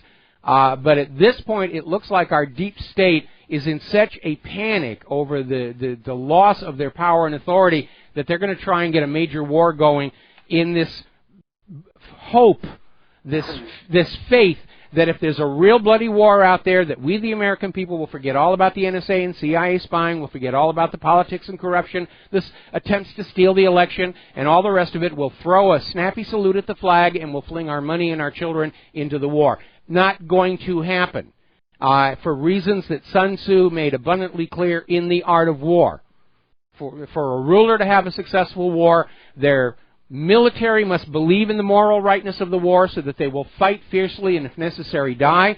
And the civilians must believe in the moral rightness of the war so that they will bear the hardships that war brings, even to the victorious side. Our government has neither one. But it seems like right now our future is going to be determined by whichever one of our leaders is the least mentally stable. And frankly, we need a warehouse of straitjackets right now for our current leadership.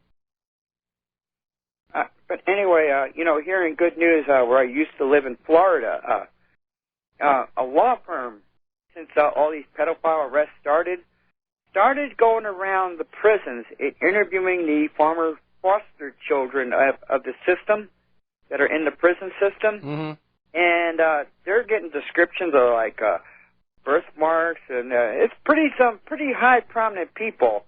And this law firm, when the time is right, when there's convictions, they're going to they're going to move for, suing the state and getting reparations for these people in the foster care system that have been. I bet you that law firm gets broken into and its files burned and its computers stolen, or the whole building will burn to the ground.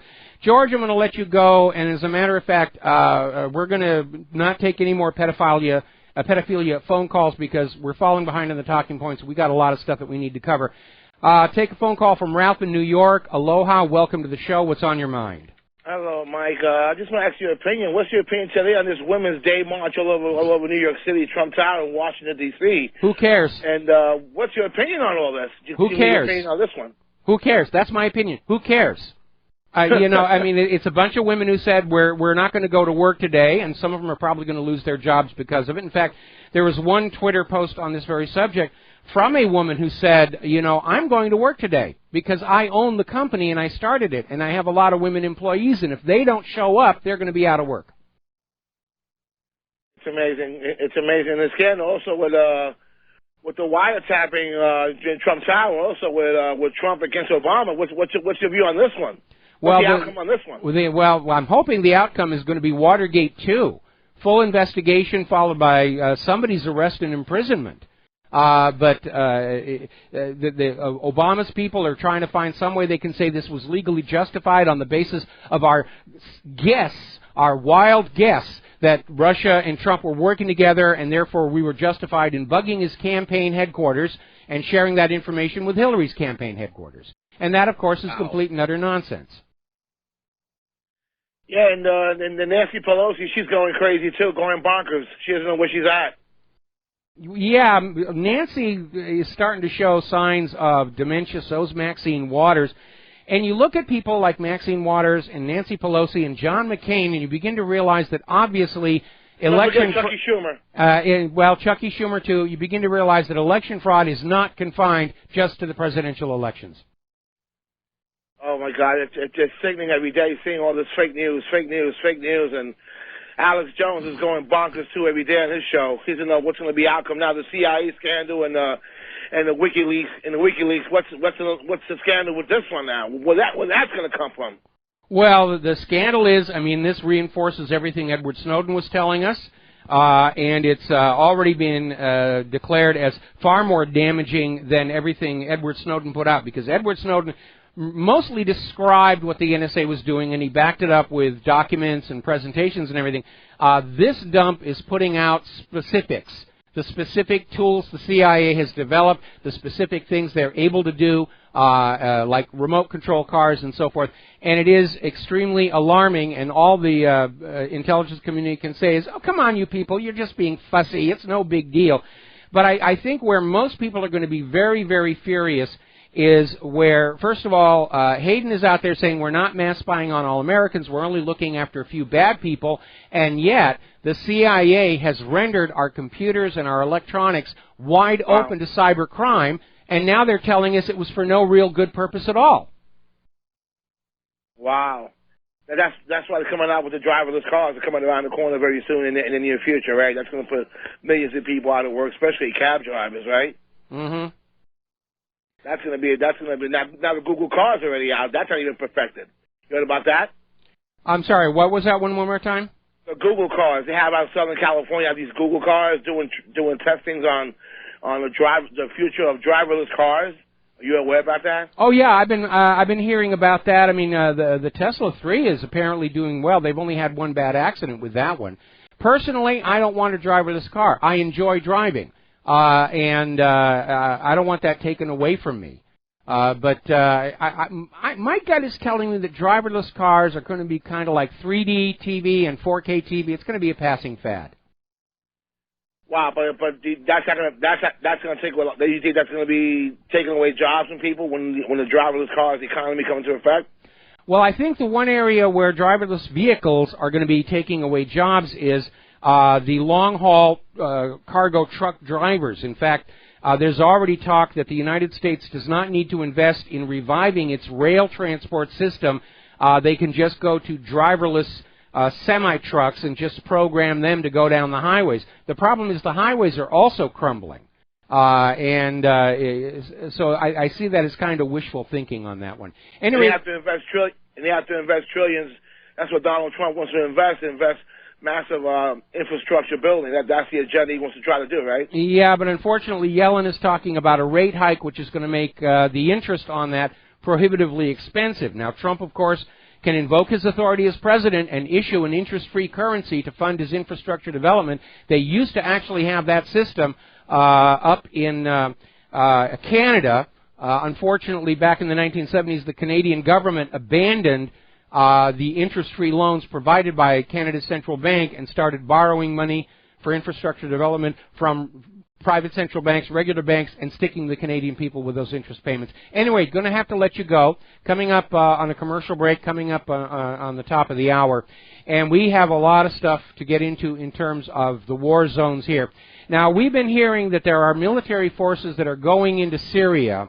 And as it turns out, what's going on is that Trump is apparently concerned that Turkey is pushing too far into Syria, not only into Syria itself, but the Kurdish regions, and apparently these U.S. forces are being deployed to basically create a fence and send a message to Erdogan, this far and no farther shall you go. So that appears to be what's going on over there. It does not look like Trump has changed his mind about going in and getting Assad out, even though many people around him are still lobbying for that to happen.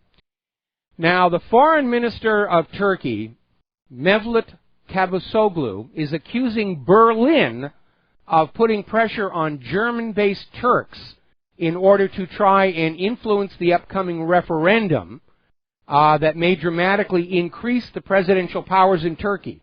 Erdogan has a new referendum coming on up. If it passes, he will be granted far more powers and authority, kind of like the Nazis' enabling acts or some of the stuff we've been seeing in this country.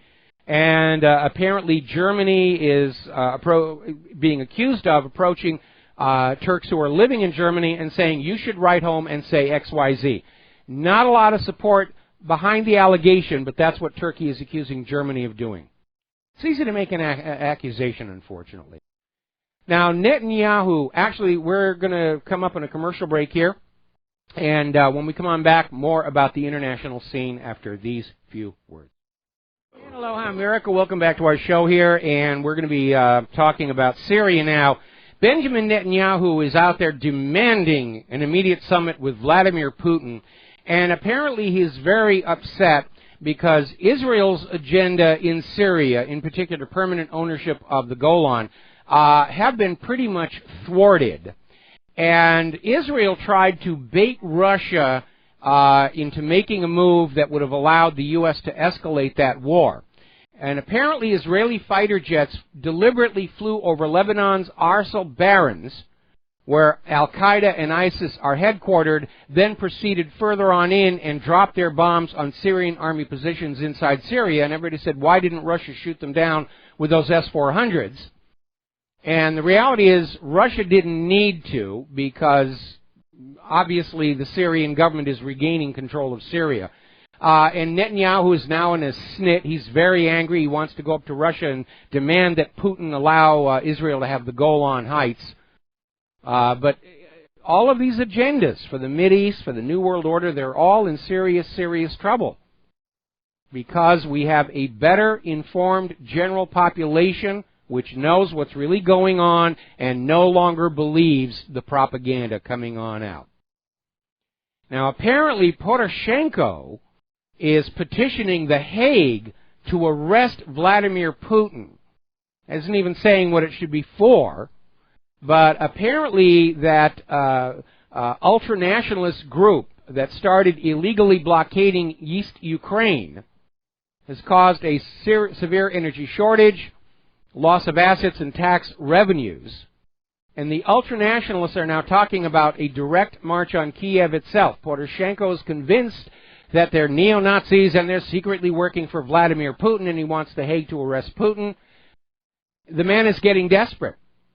The man is getting desperate. He's on the verge of losing the war. His own people are rebelling against him. If the Minsk agreement is fully implemented, he's out of a job. He's got Saakashvili drooling to be his replacement. It's a mess. Ukraine is a mess. Because the U.S. government decided they were just going to go on in there and overthrow Yushchenko because Yushchenko didn't want to join the European Union. And now they've turned Ukraine into such a mess that the European Union doesn't even want them anymore. Even more alarming, the foreign minister of Ukraine wants a revision of what's called the Budapest Memorandum that dates back to 1994, which established Ukraine as a non-nuclear state. And now they're saying they want to rethink that, and maybe Poroshenko wants to get a few atomic bombs. I'm sure he can buy a couple of them under the table from Israel, the way South Africa did. Meanwhile, we're getting word. Everybody knows the U.S. is spoiling for a fight. And at this point, it almost seems like the United States doesn't care who with. It's amazing how prescient Michael Moore was in the movie Canadian Bacon. We need a war to revive our economy. Who with? Well, I don't know. Canada, maybe. I don't care who the war is with. But Russia and China know they are in the crosshairs, and apparently Russia is now modernizing their anti-nuclear submarines to carry caliber nuclear missiles. We will be right back. Aloha, America. Welcome back to our show here, and we're hour number 3. Wow, how time flies when you're having fun. We're going to grab a phone call from Alex in Florida. Aloha. Welcome to the show. What's on your mind? Not much, Michael. I do have a question. The Vault 7 release that WikiLeaks just released, now, isn't that like phase 1 of Vault 7? Aren't they promising to release a lot more of Vault 7, or is this the only release of Vault 7? No. WikiLeaks is saying what they've already released is only 1% of what they have, which means they have about 800,000 documents yet to go. I just have the feeling that there's going to be something big. I think they have something big, and I think that this is big. Could be very damaging. This is big, and it's very damaging. I think you need to lower your expectations. As far as I'm concerned, this delegitimizes the entire U.S. government. I do agree with you. Maybe I said that incorrectly. Okay. Let me just say I think they have something that is humongous, which this is humongous, but I don't know. For some reason, I think they're going to come out with something on 9/11 or something, maybe some evidence, or let me say I hope that they have. Oh, boy, I would love to see that. I would love to see somebody blow the whistle from inside on high on 9/11. For purely personal reasons, I would like somebody to blow the whistle on the murder of Vince Foster, which is what got me blacklisted out of Hollywood and started me on this path in my life. I would derive a great deal of satisfaction for somebody to come on out and say, yeah, you were right, the FBI lied and covered up the murder of the White House Deputy Counsel, made it look like a suicide. I'm not waiting for it to happen, I'm not holding my breath, but if it were to happen, I'd pop a champagne cork or 2, or 10. That's right. Well, you know that, I mean, there should be, I mean, I'm sure they've been destroyed, the ones that they know of, but there should be satellite video of, like, the planes flying into the buildings of 9/11, or maybe a missile flying into the Pentagon, or I think there's information out there. Here's the thing. Most people think satellite imagery of Earth is what they see in Google Earth, where it's just always there and visible. But if you look closely at Google Earth, some of those images that they're using to make that map go back 5 or 6 years. There's a lot of satellite coverage up there in space, but it's not continuous and it's not global. Somebody would have to know to point the satellites at the World Trade Towers at the moment the aircraft were going to impact. Now, certainly after it all happened, there were satellites that were retasked to look at the World Trade Centers, and even the International Space Station took a picture flying over. But I'm not expecting to see any satellite imagery about that. So that's not going to happen. What would be convincing is for somebody to leak out all those videos they confiscated around the Pentagon that clearly show a passenger jet hitting that building, which would prove that all this talk about a missile and no plane at the Pentagon was just propaganda to try and ridicule the issue and make us all go away, which obviously didn't work. Big goof there. Okay. Now, are you talking about the video, the 2-second clip that the Pentagon released of the supposed plane flying into the Pentagon, or no? No, there's been no release of a 2-second video of the plane flying into the Pentagon. All we have are the still photos taken from the security cameras at the parking lot, and there are 2 sets of them. One of them was put all over the net and tried to say this proves it was a missile. The second set actually does clearly show the passenger jet, but that one has not gotten a lot of coverage. Yeah. You know, well, but like the FBI went around all the gas stations and stores and everything that were around that side of the Pentagon, and they confiscated all the security camera footage. So somebody has it somewhere. That's right. I would love for Trump to actually show us where the CIA has evidence that Russia, or supposed evidence that Russia had anything to do with the WikiLeaks and hacking the elections or the election according to Hillary Clinton. I want to see that because I want Hillary Clinton to be questioned on. There isn't any. In fact, one of the major points of the WikiLeaks exposure is that the CIA has a program that has stolen hacking tools from other countries to allow the United States to hack into computers and frame these other countries for it. And so any claims that Russia's fingerprints were found on the DNC computer hack are basically null and void at this point because you cannot rule out that it was actually being done by Langley as a false flag to frame Russia.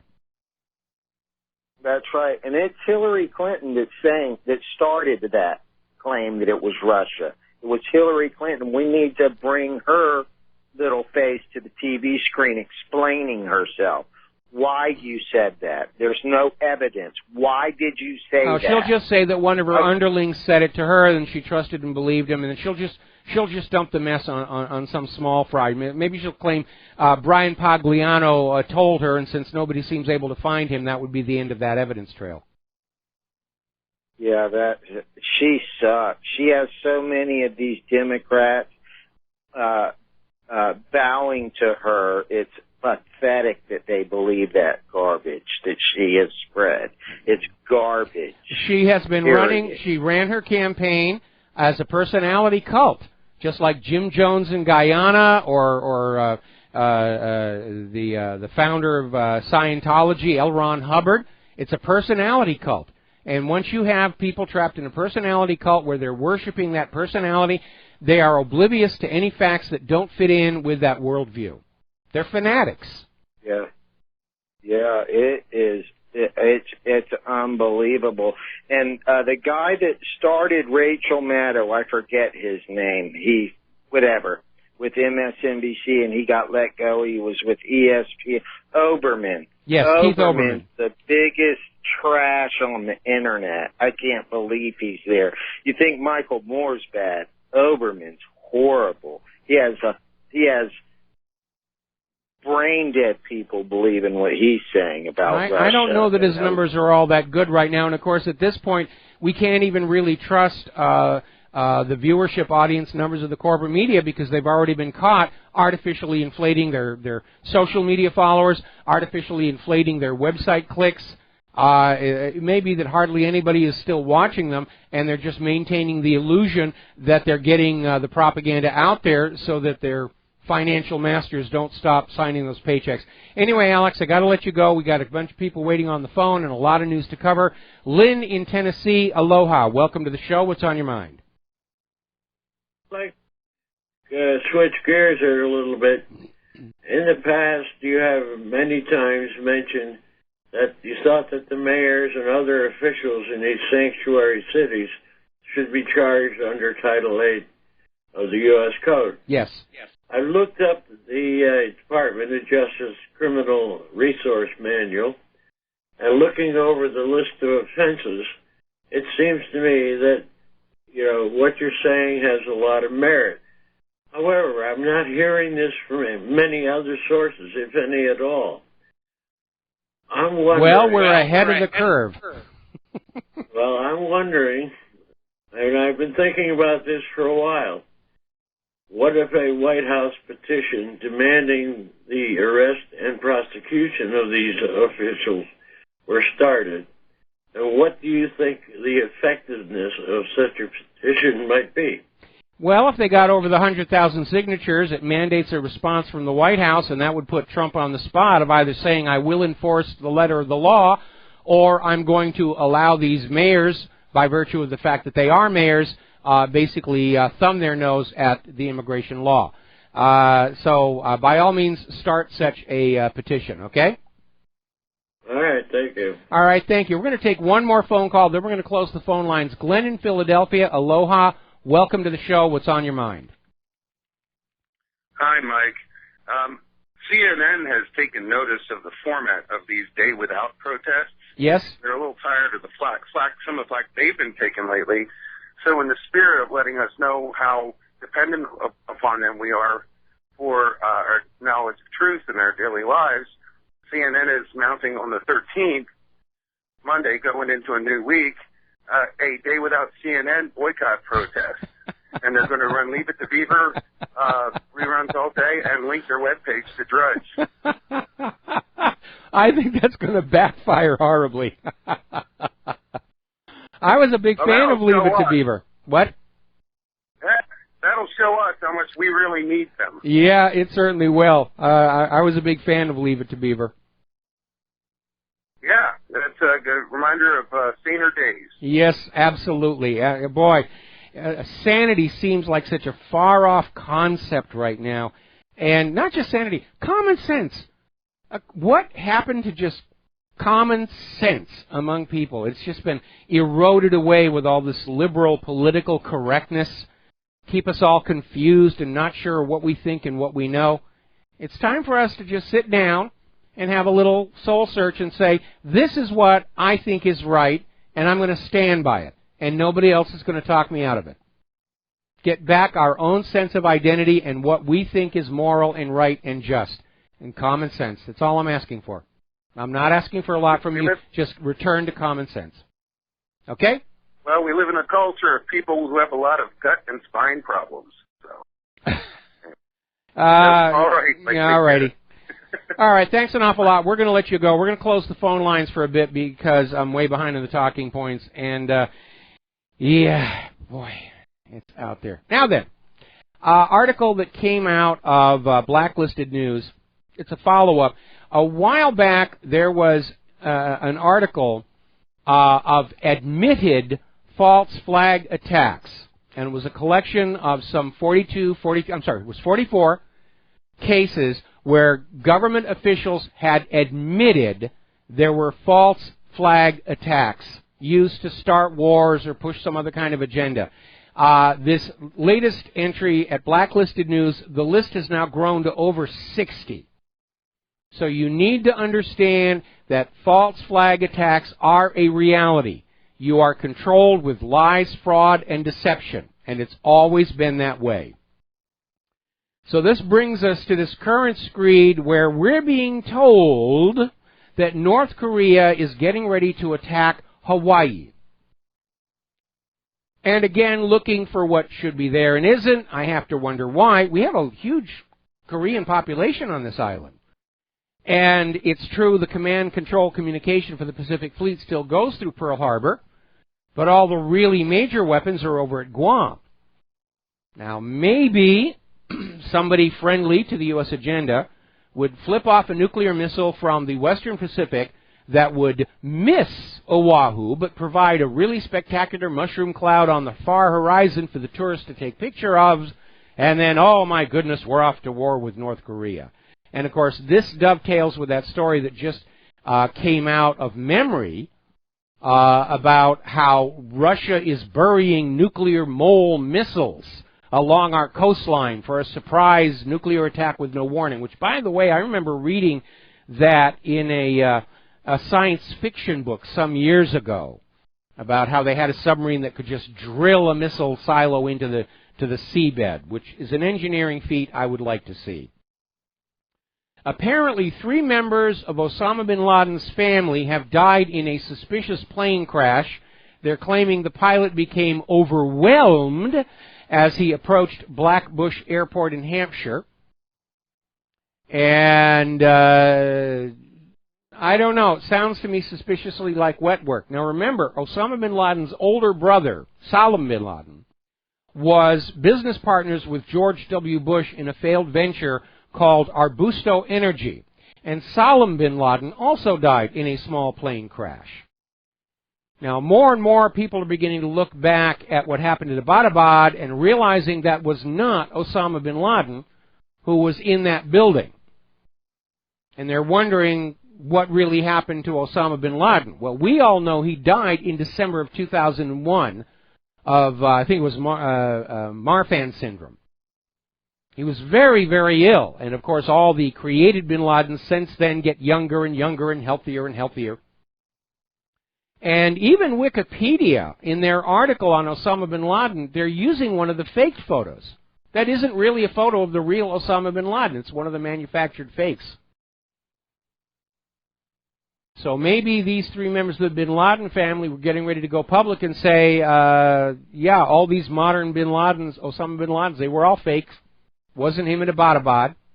He died of natural causes in December of 2001. But there's a lot of wet work going on, and I fear there'll be a lot more before we're out of this mess here. All right, let's talk about the economic news here. There's some good, some bad. Kind of hard to guess what's going on. Trump's first full month in office brings a massive employment boom. U.S. companies added 298,000 new jobs in February. Now, against a total U.S. unemployment of 90 million, it's a drop in the bucket, but it is significant because it absolutely beat all of the forecasts and predictions by almost double. And that's got everybody just saying, oh, something's definitely going on here. Now, somebody who's enjoying a bit of a boom is Ivanka Trump. Now, remember when Donald Trump won the presidency and all of a sudden all these liberal-owned department stores like Nordstrom said, we're dropping the Ivanka Trump line. It's poor sales. We're putting her on the closeout bin, and you'll have to just look for it in the racks here. And apparently people did. Because apparently Ivanka Trump's line sales skyrocketed in February. They broke records. And all those stores that threw her line out are not enjoying that economic success. So I have a recommendation to the stockholders of places like Nordstrom that dropped Ivanka. That next board of directors election, you might want to remind those executives they are there to make profits for you, the stockholder, not political statements that harm the profits of the stockholders. Money talks and politics walks should be the new rule in all of these economic endeavors. Now, a lot of people are talking about the Dow euphoria. This is over at deviantinvestor.com. And they're talking about how, once again, we're seeing the stock market being driven up by the extreme low cost of borrowing money from the Federal Reserve. And people are borrowing money at low cost. They're putting it in the stock market. They're waiting for the stock market to go up. They sell the stock. They pay back the loan plus the low interest, and they make a profit. It's pure rank speculation. The problem is, if Yellen does raise the rates, it's all going to come crashing down. They really are between a rock and a hard place. Now, purely for the benefit of the economy, Yellen should keep the rates down, but we know politics is now involved. And one of the ways that Trump's enemies would like to derail him is to raise the cost of borrowing to derail his infrastructure improvement plan. Because Donald Trump has come into office with a serious, serious problem. He's got all these things he wants to do for the American people and no money to do it with. Because the American people are broke, they're taxed into poverty, and all the money has been spent on war and Israel and Obamacare and the refugees and the illegal immigrants. Now, the first quarter gross domestic product is basically at 1.2%. That's the current estimate. And that's a slash down from 1.8%. At the first of the year, they were forecasting 3%, and still they're talking about a rate hike. And that further reinforces that there are considerations other than the economy at work in Janet Yellen's mind. Mexico has canceled sugar export permits to the United States in a trade dispute fueled by the immigration wall. And boy, what a shame we here in Hawaii shut down so many of our sugar mills, because we sure could have benefited from the United States needing to buy our sugar again.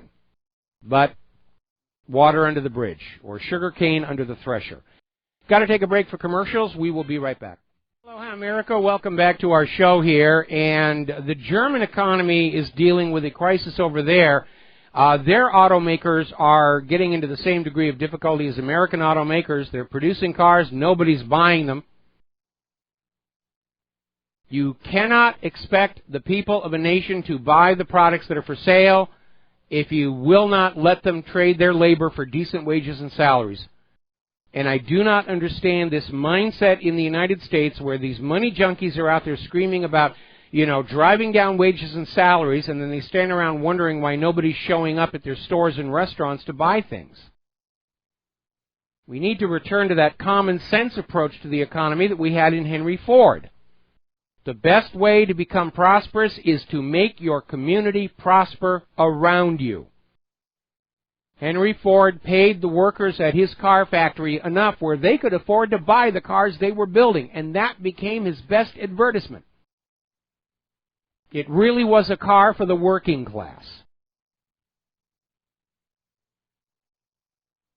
So over in Germany, their factory orders have hit the lowest level since 2009. It's all locking up. Now, Marine Le Pen is out there already talking about what she's going to do after winning the French presidency, which, short of a coup d'etat or an assassination, seems highly certain at this point.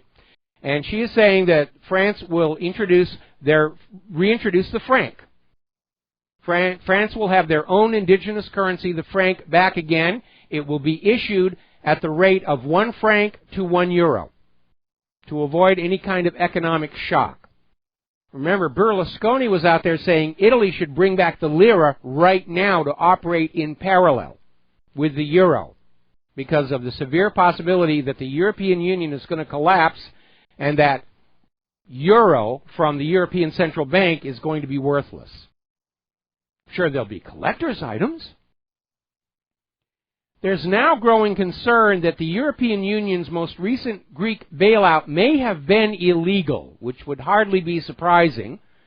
Half of Greece's debt was created illegally in this underhanded deal between Papandreou and Goldman Sachs. But Christine Lagarde says, debt is holy, debt is sacrosanct. We don't care if your government created the debt through fraud. You, the people, are slaves to it for eternity. Sorry, got carried away there. And apparently there's a concern raised over the coercion and arm twisting that was going on with the government of Greece to get them to go along with this. And this latest Greek deal has resulted in violent protests in Greece. And right now, Greek farmers are clashing with police in central Athens in this protest against increased taxes, reduced pensions, and all of the other problems with this multi-million euro bailout, which is just another loan. And Greece's creditors are now openly talking about privatization of Greece's ancient heritage. Gee, wouldn't that Parthenon look great out front of that casino out there in Las Vegas? Remember when that land development in Las Vegas bought the London Bridge? And after it was already over there and installed, they realized they'd made a mistake because what they thought they were buying was the Tower Bridge. But Tower Bridge is called Tower Bridge. London Bridge, made famous in song, London Bridge is falling down, is actually a much more modest structure. A little bit of a goof on that one here. The refugee situation is still not looking any better. Apparently a Muslim asylum seeker has been imprisoned for life for killing his landlady in Germany because she was an infidel. Well, at least he doesn't have to worry about being deported back home. He's got a home for life now there in Germany. Apparently in Sweden, PC Sweden, there are no rapes, there are no problems. Apparently Muslim migrant teens raped a 14-year-old girl at school. They've been allowed to remain in the school. She, on the other hand, has been transferred to another school. She's the one who got punished for what happened. This is PC gone crazy, PC gone wild. Another migrants have been arrested, Lebanon, as they hurl rocks at the police. We're going to take a break. We'll be right back. And aloha, America. Welcome back to our show here. Now, apparently, over at the University of Michigan, there is this white student, a woman, and apparently she had fabricated a story about a strange man scratching her face back on November 15th. And she claimed that her attack was part of a surge in hate crimes following the election of Donald Trump. And she claimed she was targeted for wearing a solidarity pin connected to the Brexit vote. And as it turns on out, she made it all up. And she's now pled guilty to one count of false reporting of a misdemeanor. And it is a reminder that a lot of people are engaging in hoaxes and fraud against you, the American people. And you must be on your guard all the time. Caveat emptor. Let the buyer beware. And I'll give you another example, because a story was just posted to my website from Investment Watch blog. And it's talking about a poll that was conducted on the 1st and 2nd of last year, December last year, which showed that ABC, CBS, the New York Times, and CNN were among the most credible news sources in the U.S., and news sources that were deemed to be not credible were places like Breitbart and InfoWars. See, the corporate media is still trusted. We have the American people. Until you go into the raw data and you find out that the vast majority of people being polled were female Democrats, self-described liberals, suburbanites, no military background, who voted for Barack Obama. That's hardly a representative sample of the American people. So now they're faking the polls to protect their own reputations in the corporate media, just like they were faking the polls to claim that Hillary was winning in a landslide and Donald Trump could never possibly be President of the United States of America. So if at first you don't succeed, lie again, and that's exactly what's going on there. Getting on back to frauds, we're still finding out more and more about this guy who was phoning in these bomb threats to these Jewish centers, and supposedly he did it to annoy his former girlfriend. Now we're finding out this guy is actually pro-Israel, spoke favorably about Israel, had lots of Jewish friends. His ex-girlfriend was Jewish, and again, it was another hoax. It was another hoax. Now, over in Europe, Brexit negotiator Guy Verhofstadt is out there screaming that nationalism is a disease, and it's sweeping across Europe. It's a disease for people to want their own countries. If you're anyone not willing to be the slave of the globalists is obviously mentally ill, and we should send them to the gulags.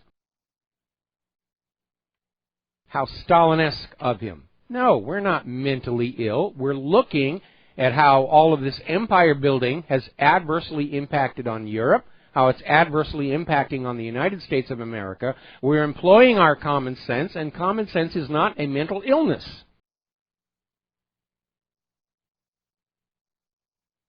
Part of it, I think, is these globalists are caught up in their own dreams of glory.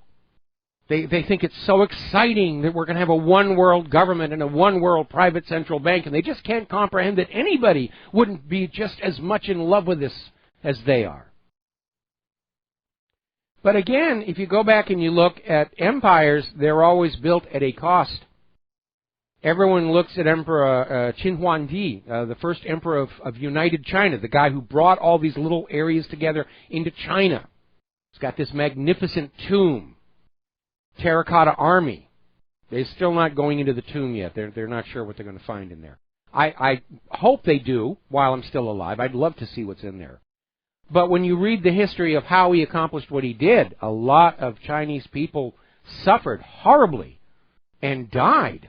When you look at the Great Wall of China, you see the bricks on the outside. What you don't see on the inside are all the bones of the workers who died working on that wall. Everyone talks about Alexander the Great. He was a conqueror. He built this gigantic empire. Yeah, and for Alexander and his generals, it was a pretty good deal. And all the people that were conquered, they didn't do very well. Look at the Roman Empire. Rome was great up until the end. But all those conquered provinces had to work hard and turn their wealth over to Rome. And that's what we're looking at. We're looking at history and realizing that all these empires are always a raw deal for ordinary people who just want to be left alone, to work, to enjoy the fruits of their work, to take care of their family. That's it. That's all we want. We'll be happy if you just let us have that. The empire builders, they want control. They want to control what you think. They want to control what your children eat at lunch. They want to control what medicines you take, what medicines you don't take. Along with money junkyism, there's power junkyism. A desire to own and control absolutely everything down to a minute degree. And it's always a horrible, horrible deal for those on the losing end of that equation here. Now, Nigel Farage is out there in Great Britain demanding a new referendum, and no, this is not a rehash of Brexit. He's actually saying it's time for the British people to decide if they want to go on having a House of Lords in Parliament. That would be the equivalent of the Senate here in our system of government, because the House of Lords has been opposing the will of the British voters all along, trying to find some way to derail the Brexit.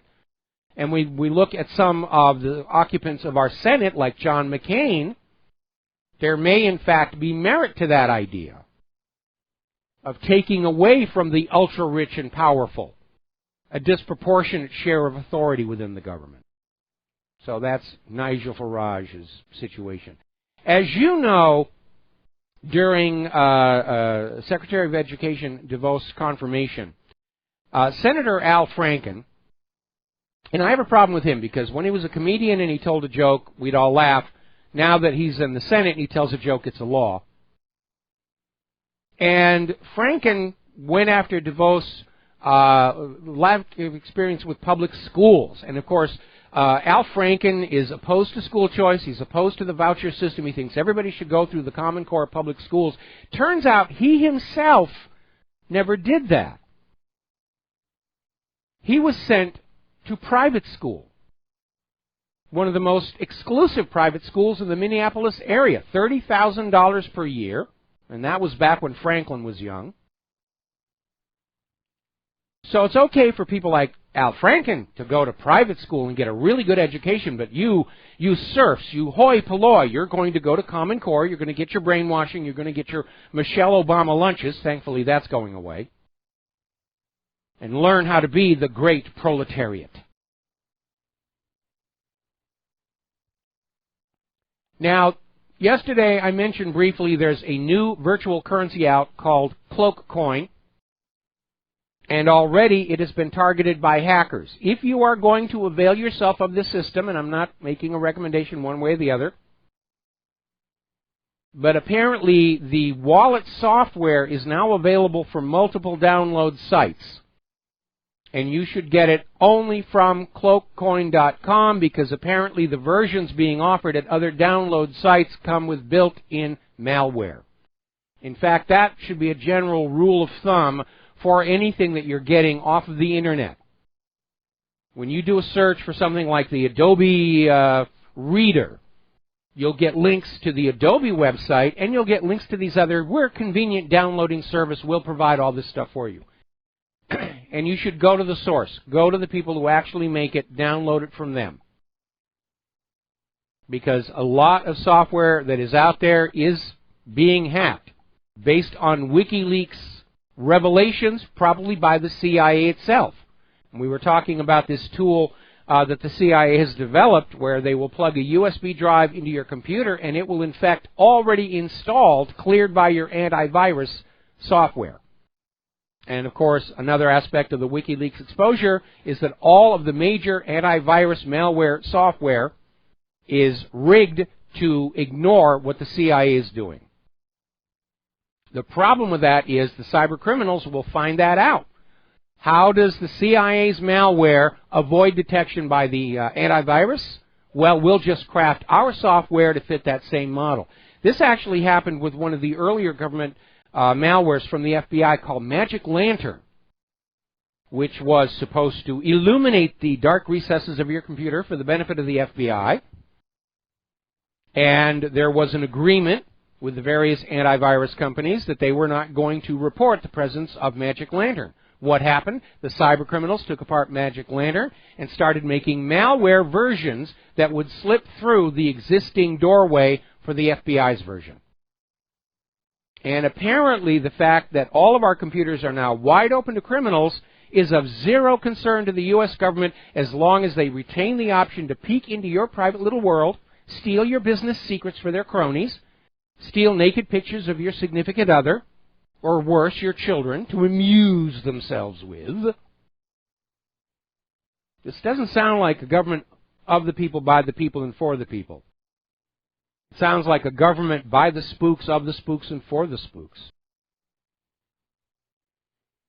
Now, Britain is now looking at their digital economy bill, which, like the EU itself, started out as one thing and then turned into something else. The digital economy bill was originally intended to be a platform for a more ambitious country in delivering ultra-fast broadband and mobile networks. Instead, the digital economy bill has imposed all kinds of restrictions, mandatory age verification practices for porn websites, which can be evaded through fraud, giving the government inappropriate and unfettered powers to share citizen data across the public sector. In other words, to gather up information and sell it to advertisers, to end any semblance of privacy, and basically strangle free speech. Do you get a sense that these governments are very much afraid of we the people? Because I can smell the panic on the Potomac all the way out here in Oahu. Apparently, Western Digital has a hardware product. It's a disk drive in a standalone case. It's called My Cloud. It's your own personal cloud server. And apparently it has been found to be easily hijacked from outside the Internet. Apparently it turns out it's very easy to get into the internal administrative web server. That's the little part that when you log in to this remote device, you get a little web page with all your controls. Routers have them, switches have them, and these external drives now have them. And apparently it can be gotten into, and the attacker can upload files, download files, plant child porn to get you arrested. And so Western Digital is working on patches, but until the patches are available, you might want to consider air-gapping that unit when you're not actually using it. Now then, a lot of the security certificates on websites are still using what's called the SHA-1 hash algorithm. Roughly 20% of websites still use it, but apparently it too is easy to spoof, and more companies are saying they're not going to accept security certificates from anybody who is still using that hash algorithm, including Google, Microsoft, and Mozilla. Now, everyone's always concerned about security certificates, and there is a reason. But it's an issue primarily for websites that are asking you for things like credit card information and financial data. Other websites like these are my cookie recipes, or my car sucks, or my stuff sucks, or like the website I crafted for Claire's Choir for the singers throwing their music on. It doesn't need a security certificate because it's just out there shoving information out. Nobody puts anything in. But if you are running a website that does traffic in financial information, private personal information of your users, you do need to have a security certificate with one of the newer hashing algorithms, or you're going to start finding some browsers are not going to allow access to your site. Now, one of the nastiest pieces of malware that's actually coming from the Google Play Store masks as a tool to download and save content from YouTube. This kind of functionality is one of the most hacked, malware-prone tools you can get, whether it's for the smartphone or the desktop. Tools that say, we will help you save local copies of files from YouTube are very often harbingers of malware. In this one, it's called Hidad BZ, and basically what it is, it installs an ad server on your device. And then it tells you that if you do not give this app 5 stars at the Google Play Store, you will get even more ads than you're getting now. So it's basically extortion, where they're saying, we're going to give you ads, you can't turn it off unless you delete the application, and you can't complain to Google Play Store, or we'll fill up your phone with 5 times as many ads.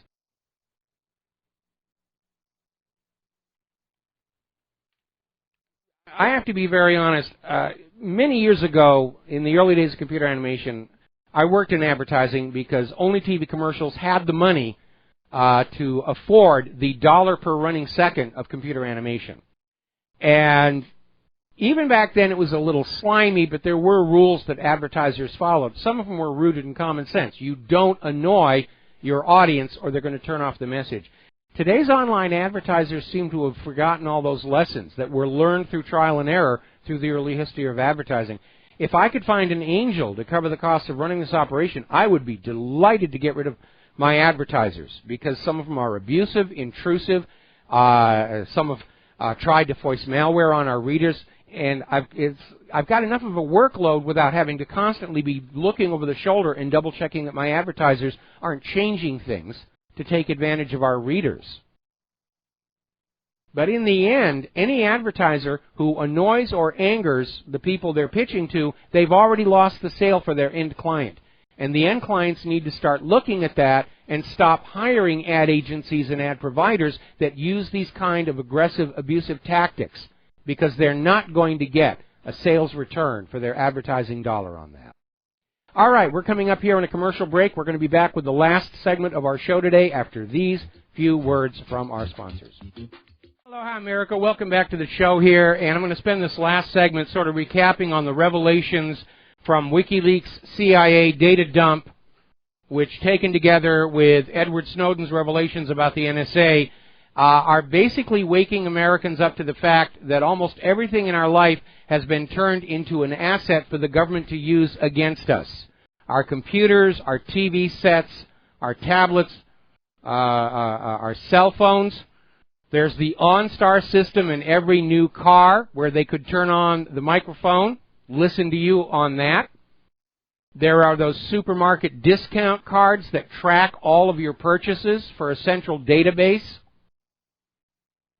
Now, I'm not a Luddite, but I'm thinking that we could actually see a serious backlash here.